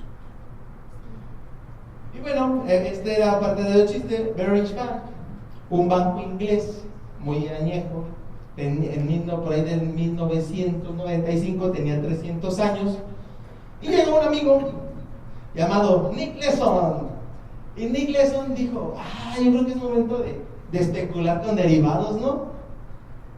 Pues Nick Leeson fue el encargado que Beveridge Bank se fuera a la quiebra en 1995 por estar especulando con derivados. Algo muy similar le pasó a la Comercial Mexicana por ahí del 2005 por andar especulando con tipo de cambio, teniendo ingresos en pesos, quiso hacer deuda en dólares, lo mismo. Por eso, recuerden la nota del día. No hagan esto sin la supervisión de un adulto. No lo hagan estando solos. Los derivados hay que respetarlos, hay que quererlos y cuidarlos, pero todo con moderación. Son como el alcohol, todo con moderación. Bueno, este otro mercado creo que todo el mundo aquí lo conoce, lo ha escuchado, y de seguro a más de uno lo han invitado a un multinivel sobre Forex, ¿no? A todo el mundo lo han invitado a hacer Forex, que se gana mucho dinero, es bien fácil. ¿Sí? Bueno, o no le han invitado. Ay, bueno, a todos los que no han invitado, qué bueno. A los que no, espero que no hayan caído, porque normalmente ese tipo de cosas solo tacha el nombre de Forex y lo hace pensar que es algo malo, que no sirve, que solo pierdes tu dinero. El Forex es simplemente intercambiar una divisa por otra. Eso lo hacemos incluso cuando vamos a salir al extranjero. Andamos en cada banco buscando a ver quién nos paga, nos vende los dólares más baratos, o cuando regresamos, quién nos los compra más caros. Eso es hacer Forex. Compramos una divisa, vendemos otra buscando tener un rendimiento. También pasa mucho, ahora que hubo el tema de las elecciones, mucha gente fue y compró dólares pensando que iba a subir. Había que cubrirse, porque el tipo de cambio iba a subir. Entonces, ¿qué? Digo que el tipo de cambio va a subir, entonces voy y compro dólares porque para ganar el dinero. Eso es Forex, simplemente. Pero ahora, gracias a la bolsa de valores, podemos hacerlo de una manera virtual. Desde nuestra computadora podemos comprar dólares, vender euros, diferentes divisas, y no solo resignarnos a aquello que el banco quiera o tenga, porque luego nos ofrecen precios bien padres en el banco, pero no, pero estas no las tengo, joven, y no tengo por ese precio, ¿no? Qué padre, ¿no? Entonces, eso es otra forma de hacer dinero en la bolsa de valores, por medio de intercambios de divisas. Eso es otro mercado. ¿Dudas aquí? Muy simple, ¿no? El Forex creo que como todo, ¿sí, claro? Ahí también hay petróleo. Sí. Bueno, obviamente en el Forex no, porque Forex es divisas plenamente. Pero yo estoy operando y hay petróleo, pero de manera virtual. Sí, pero ese es un track de petróleo. Eso se considera un derivado. Porque Forex, el nombre sí es totalmente divisa. Sí, ya lo que es petróleo y eso entran como derivados porque son tracks. Son seguidores de un precio subyacente. ¿Tienes duda? Sí, porque incluso hay plataformas de Forex que nos dan, nos permiten operar acciones. Entonces, pero eso es mercado de capital. Le llaman Forex a todo, pero en realidad eso entra en mercado de capitales, que son las acciones. ¿Está regulado en México? ¿El Forex? Claro. ¿Con quién? ¿Vale? ¿Con quién y con quién contrata? Todo lo que operes por medio de una casa de bolsa está regulado. No te pueden vender algo que no esté regulado por medio de las casas de bolsa. Y aquí no existe el riesgo, porque al final de cuentas estás comprando una moneda que es intercambiable. O sea, cambias dinero por dinero, no tienes tanto problema en esa parte, porque es efectivo al final del día. ¿Es virtual esa operación? Vamos a decir, Sí. puedes estar comprando vendiendo durante una semana, no sé, y defines no sé, completar la operación hasta cierta fecha, o es inmediato, compra-venta. Ambas dos, tú decides. O sea, puedes poner tu operación de compré dólares y me los quedo una semana, o compro dólares y los vendo en 5 minutos. Se puede. Y otra vez quiero volver a comprar y otras quiero vender. O sea, tú decides el término de la operación, el tiempo de duración de esa. Luego tenemos, sí, claro, doctor. No, esos al día de hoy no entran dentro de un mercado bursátil. El único que tiene algo relacionado a Bitcoin es el mercado de derivados de Chicago, que se incluyó en diciembre del año pasado, pero dentro de México no están regulados aún en ningún mercado bursátil. ¿Y cuál es tu opinión? ¿En qué sentido? ¿Riesgo? Un montón. Si quieren comprar, yo tengo. Esa es la. Pones una cierta cantidad de dinero que no afecte tu patrimonio, 100 pesos, 1000 pesos, 2000 pesos, que estás dispuesto a perderlos, o sea, te olvidas de ellos, los compras y ya veremos de qué va. Puede funcionar, puede no funcionar, tiene muy buenas expectativas de que sí, pero bueno, es mucho riesgo, esperamos muy buen rendimiento. Entonces, no le digo que lo hagan, porque es lo mismo, todo va de acuerdo a su perfil de inversionista. Pero un dinero que le sobre no está de más. Acciones. Esto, bueno, aquí los contadores lo dominamos y somos re bonitos, ¿verdad? Porque es la parte en la que se divide el capital dentro de una sociedad anónima, ¿verdad? Muy fácil para nosotros. Llega el accionista y dice: yo pongo 100 pesos, yo pongo 100 pesos, yo pongo 100 pesos. Ahí está tu 25% de acciones para cada quien, ¿verdad? Para nosotros los contadores. Pero ¿qué pasa cuando hacemos estas acciones públicas? Que ya cualquiera puede entrar y ser accionista de nuestra sociedad. Eso ya cambia, ¿no? Bueno, eso es lo que nos permite hacer la bolsa de valores. Hacemos públicas las acciones que tiene nuestra empresa. A veces eso es lo que pasa aquí en México, somos muy cerrados, nos gusta no tener gente fuera de la familia, dentro de la empresa, cómo alguien más va a venir a dirigir, y eso ha sido uno de los problemas que hemos tenido para crecer conforme para que nuestro mercado tenga una mayor cantidad de empresas listadas en bolsa. ¿Por qué? Porque no queremos que nadie más mande en nuestra empresa más que nosotros. Entonces, aquí lo que hacemos en la bolsa de valores es hacerlas públicas. Todo, ya cualquiera puede llegar y comprar, vender sin nuestra autorización. Y entonces, pues así nosotros contamos: bueno, está bien padre, ¿no? Y pues cómo se come, qué se hace, cómo... Aquí una pequeña explicación de lo que se debería de hacer. Yo sé que muchos pueden no hacerlo, solo hacer uno, o hacerlo a la suerte, está bien. Mi recomendación y mi estrategia va en base a estos tres análisis. Yo, para decidir cómo hacer una inversión, principalmente en acciones, sigo estos tres pequeños pasos. Primero hago un análisis económico de la situación actual incluso es macroeconómico, funcionando tanto la de nuestro país, México, como en el extranjero, dependiendo de la acción que se quiera adquirir.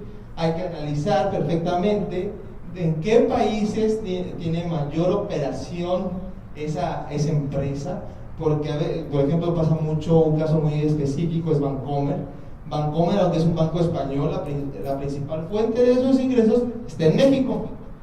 Entonces, pues podrás analizar mucho la economía española, pero sus ingresos vienen de México, pues creo que está mejor analizar primero México antes que España, si queremos comprar acciones de Bancomer, que es un banco español, ¿no? Entonces, hay que revisar eso, revisar el entorno macroeconómico, en ese momento, qué empresas se ven beneficiadas de la situación actual del mercado, como si tenemos una baja en el petróleo, luego las aerolíneas se benefician. Si tenemos una alza en el petróleo, las aerolíneas pues pierden, ¿no? Porque su materia prima es más cara. Entonces tenemos que revisar esos factores para decidir en qué sector nos conviene invertir en ese momento, dependiendo de esos factores. Después, ya que decimos, este es el sector bueno en este momento porque ahorita va a tener un boom por X, Y, Z, como comentaba ahorita de la pregunta del contador, del contador de los bitcoins, el sector tecnológico se vio muy beneficiado. Todos salían y decían: yo uso blockchain. Por decir eso, ¡pum!, tu acción subía 5% más. Solo por decir uso blockchain, ni siquiera bitcoin. Yo uso blockchain, que es la tecnología detrás del bitcoin. Y decían: yo uso blockchain, ¡pum!, todos se disparaban, ¡pum! Entonces, es eso, hay tendencias en el mercado y entonces hay que estarlas revisando, qué empresas están haciendo uso de esas tendencias que se van a ver beneficiados. Después, ya que decidimos cuál es el mejor sector para invertir, hacemos algo que los contadores somos bien expertos, porque es nuestro día a día, llamado análisis fundamental, que es analizar los estados financieros de las empresas. En esto es ver que de ese sector, pues agarramos 4 o 5 empresas líderes del sector y vemos cuáles están teniendo el mejor margen de utilidad, cuáles están teniendo flujos de efectivo, cuáles tienen menor deuda, mayor apalancamiento, para ver qué empresa puede crecer más. Entonces las que tengan mayor crecimiento son las que nos van a dar mayor rendimiento. Entonces hacemos un análisis financiero y vemos, vamos a ver esta empresa, porque esta empresa es la buena en este momento, va a crecer mucho, va a hacer esto, lo otro. Entonces entonces tenemos el sector, tenemos la empresa, y después vamos al análisis técnico, que es el analizar gráficas. Es un método estadístico en el cual analizamos una gráfica para decidir si donde nosotros vamos a ver si el precio de la acción va a subir o va a bajar en ese momento, o en un periodo de tiempo, cómo se va a desempeñar. Entonces, más o menos es algo así. No sé si alguien lo ha visto, también en las películas son bien famosas las gráficas, con el montón de rayonadiero y todo así, ¿esto qué significa? ¿Esto qué se hace? Esto es una gráfica un poco vieja del IPC, de Índice de Acciones de la Bolsa Mexicana de Valores, es para el 2014, 2015, pero me gusta, lo que quiero mostrarles es eso, todo ese método estadístico, cómo se hace, cómo hacen el rayonadero, y dicen, mira, pues yo veo una tendencia aquí, donde digo que va a subir, una tendencia aquí que va a bajar, pero esto es estadística, mucha estadística. Es el más utilizado muchas veces, incluso en el Forex, usan mucho el análisis técnico, por la corta periodicidad de tiempo, pues no hay mucho tiempo de hacer todo esto, un análisis muy completo, entonces se basan mucho en lo que es el análisis técnico y de la gráfica. Y bueno, y después de todo esto, dices, pues, ¿en qué invierto? ¿En qué me conviene? Tenemos derivados, tenemos monedas, tenemos deuda, tenemos acciones, ¿no? Pues como que hay muchas cosas, ¿no? Y como que, pues bueno, hay una cosa para los pequeños inversionistas llamada fondo de inversión. Estos también los ofrecen las casas de bolsa. Las casas de bolsa llegan a tener sus propios fondos de inversión.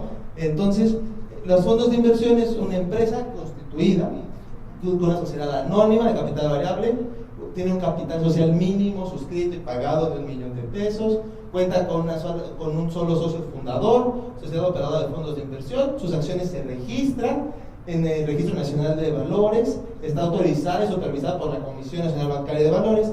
¿Y qué es lo que hace el fondo de inversión? Pues aquí la gente llega y dice, yo voy a invertir mis 100 pesos, mis 200 pesos, mis 1,000 pesos, pequeñas cantidades de dinero, y lo juntan los fondos de inversión, entonces ya tienen un capital mayor y tienen un empleado que es el que se va a encargar de manejar ese dinero para entregarle la mayor cantidad de rendimientos posibles a los inversionistas.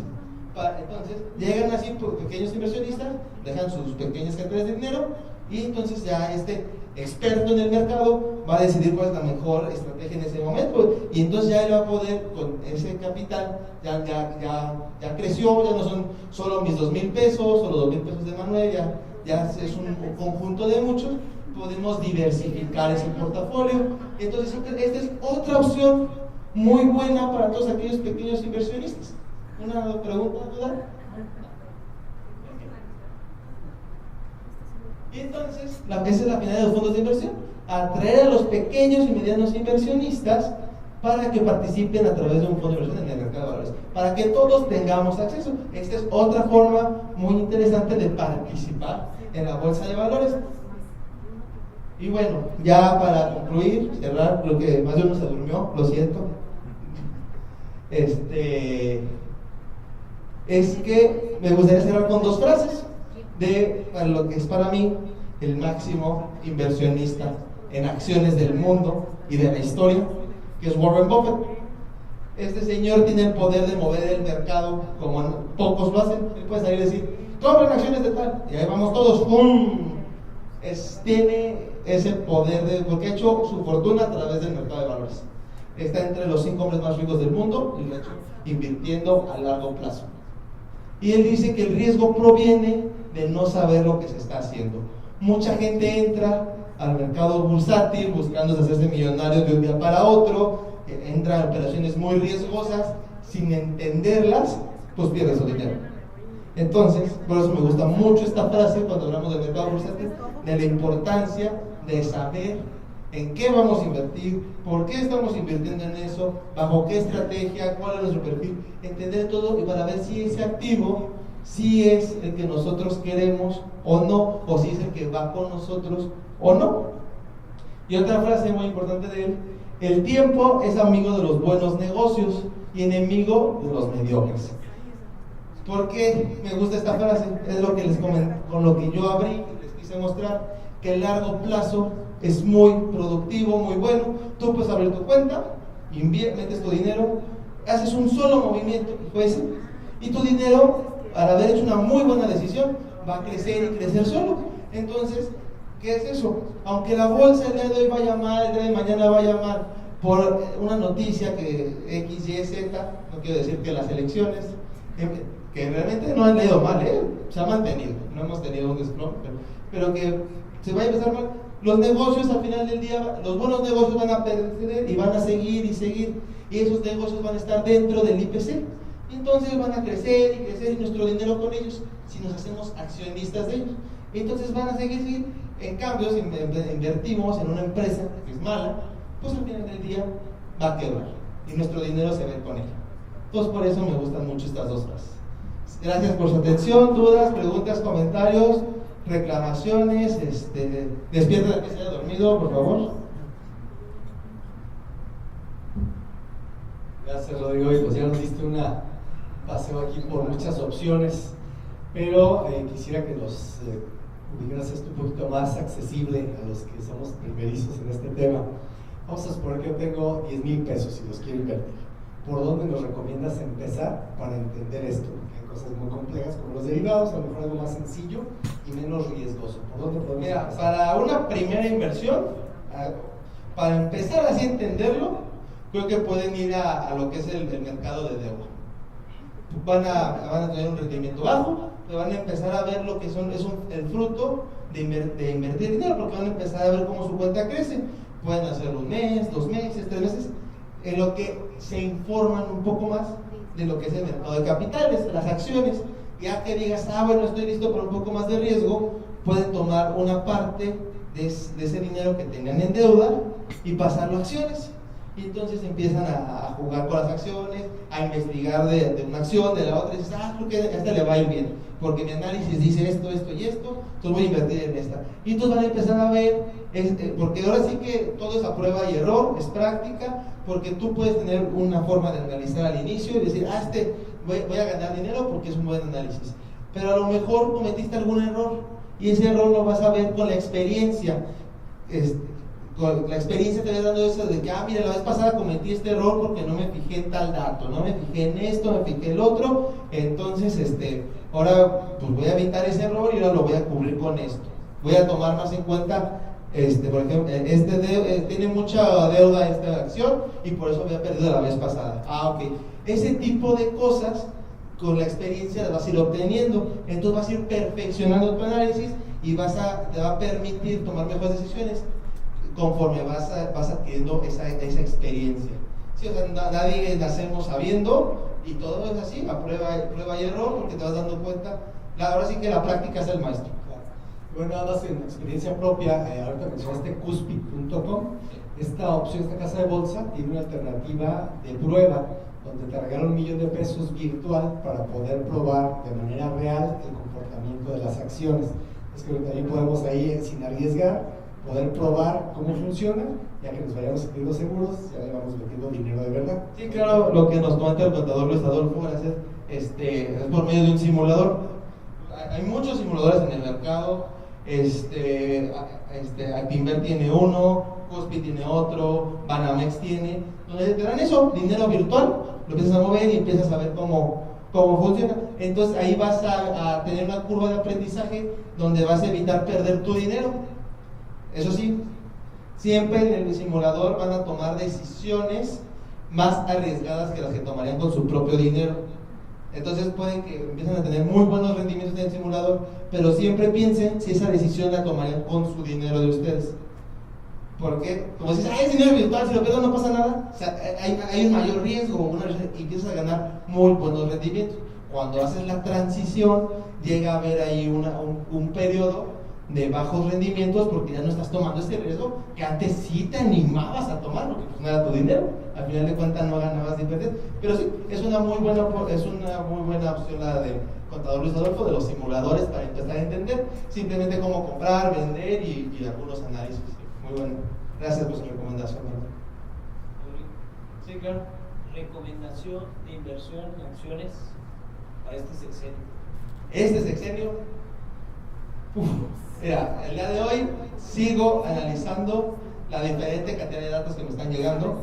Tengo 5 meses, bueno, quiero terminarlo de 1 a 2 meses, ese análisis profundo, pero si ahorita estoy en la tarea, si me dejas un correo así, al terminarlo te lo envío, porque apenas estoy tomando los diferentes riesgos. Y es que muchos, de los muchos analistas lo estamos viendo desde dos perspectivas, y todo depende de la postura que tome el nuevo presidente. Si sí va a ser la postura que ha venido manejando, más abierto, entendiendo, sin ser el radical que llegó a ser hace unos años, o si esta postura que mostró en esta campaña solo fue para llegar al poder y estando ahí, cambiar. Entonces, tenemos esas dos vertientes de él y se está viendo cuál podría ser la postura que él tome. Entonces se está analizando mucho en estos primeros meses, como hoy, la reunión con Peña Nieto a los mercados les dio mucha seguridad y mucha confianza, porque sí, al parecer va a ser una transición con calma. Eso fue un buen punto. El que Trump lo felicite también es un buen punto. Que nosotros como mexicanos bueno, y sobre todo los candidatos que estaban compitiendo con él, aceptaran su derrota y le dijeran felicidades, te apoyamos en lo que se pueda. Eso es un buen punto, porque como país nos da unidad. No tenemos un desastre postelectoral. Entonces, esos chispazos al mercado le han dado confianza. De los análisis que he estado revisando sobre estos 2 días, sobre todo de agencias internacionales como es Bloomberg o Yahoo Finance, hay videos donde explican que ellos ven un buen momento de invertir en activos mexicanos. Al momento así lo están viendo. Pero digo, porque estos 2 días han sido buenos. Los datos que te digo han sido buenos. Entonces, esperamos que esto continúe así para que el mercado mexicano siga siendo atractivo. Pero si me das un correo en 2 meses que termine de hacer el análisis completo que estoy diseñando, te puedo pasar recomendaciones ya precisas sobre los sectores que yo creo que pueden tener un muy buen desempeño. ¿Alguien más? ¿Duda? ¿Pregunta? No se preocupe. Como dice, yo tengo 10,000 pesos y quiero entrar a la bolsa. ¿Qué tengo que hacer? Así dímelo pasito a pasito. Bueno, todo siempre depende de la casa de bolsa a la que vaya. Le van a pedir sobre todo datos personales, lo que nos pide el banco, dirección, teléfono, comprobante de domicilio.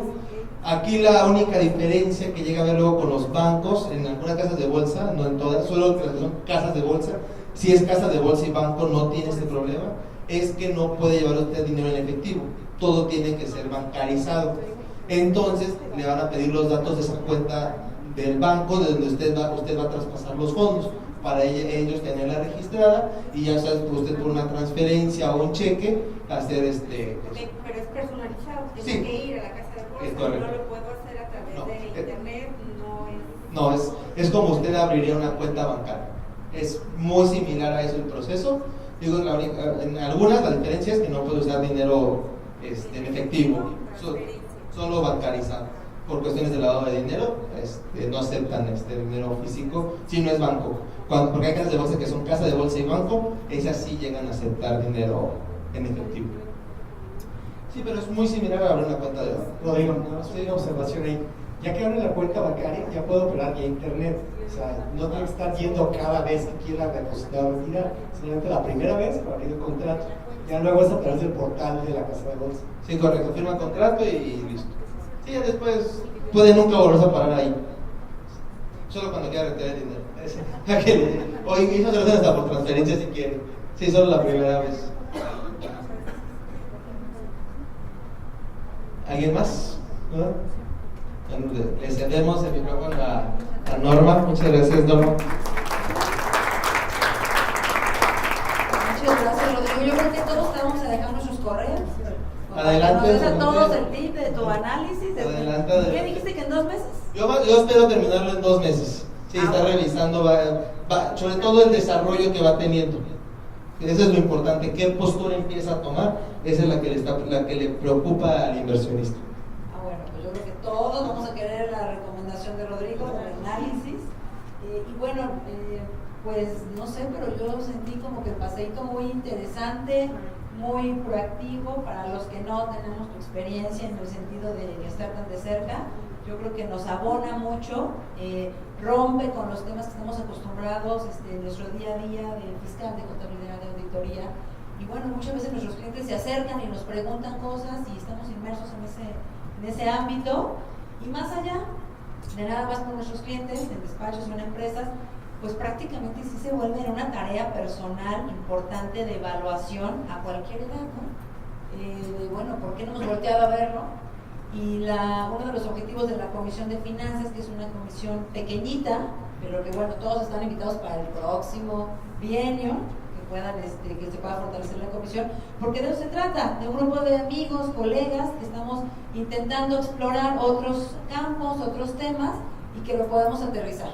La idea es que este café sea un antecedente previo, a lo mejor a un taller o algo donde podamos meternos al simulador. Nos decía Rodrigo cuando platicábamos en la comisión de cómo hacerlo, decía es que tiene que ser en la mañana, porque en la mañana es donde podemos hacerlo como que en vivo. Entonces, bueno, pues la idea es que si les interesó, si les agradó, pues a lo mejor pongan en el comentario que pudiera ser algo más práctico, porque ahorita fue maravilloso el paseo, gracias Manuel, la ley de 40, nada más por eso de estafar y todo eso, como que cancelo, eso, ¿no? Todo tiene que ser lícito, pero bueno, está muy interesante el tema, lo desarrollaron muy bien, les agradecemos mucho. ¿Algún comentario o algo, salvo su mejor opinión? Creo que se merecen un súper fuerte aplauso estos muchachos.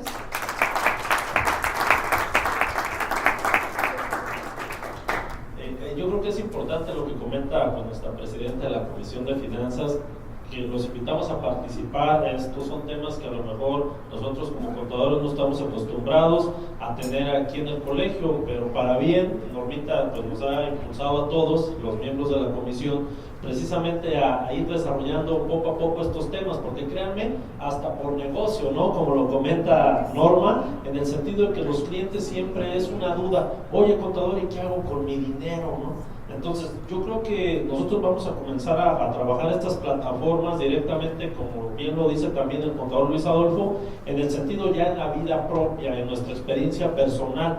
Bueno, nosotros vamos a estar desarrollando estas plataformas e invitarlos a ustedes. El día de mañana nos apoyaremos con nuestro buen amigo Rodri, pues para ya meternos específicamente a hacer análisis ya reales, directos, de algún tema específico de inversión, de algún fondo, de algún tema específico de valor agregado que se tenga en cada uno de ustedes. Sí les agradeceríamos mucho tener ahí sus opiniones o qué quisieran que tratáramos el día de mañana como parte de nuestra Comisión de Finanzas.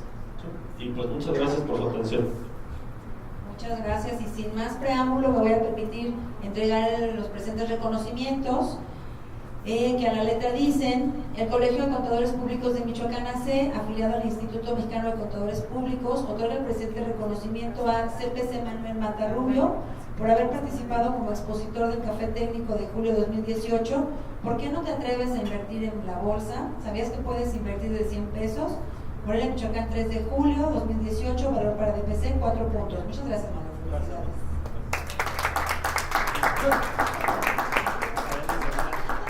Felicidades. Muy bien. Y a Rodrigo, pues también con mucho gusto, de igual manera se le otorga el presente reconocimiento al licenciado en Contaduría Rodrigo Ortiz Estrada por haber participado como expositor del Café Técnico. ¿Por qué no te atreves a invertir en bolsa? Valor para DPC 4 puntos. Muchas felicidades, gracias Rodrigo. Pues muchas gracias a quienes nos acompañaron. Sabemos que era un tema que queríamos que jalara más gente. Qué bueno, felicidades. Pues creo que ya por ahí anda haciendo ya usted ahí sus pininos. La contadora ya dice, ya tengo los 10,000 pesos. ¿Para cuándo? ¿La mañana? ¿A qué horas abre la bolsa y demás? Y de eso se trata, que empecemos a explorar otras áreas, y les agradecemos mucho su atención. Buenas tardes.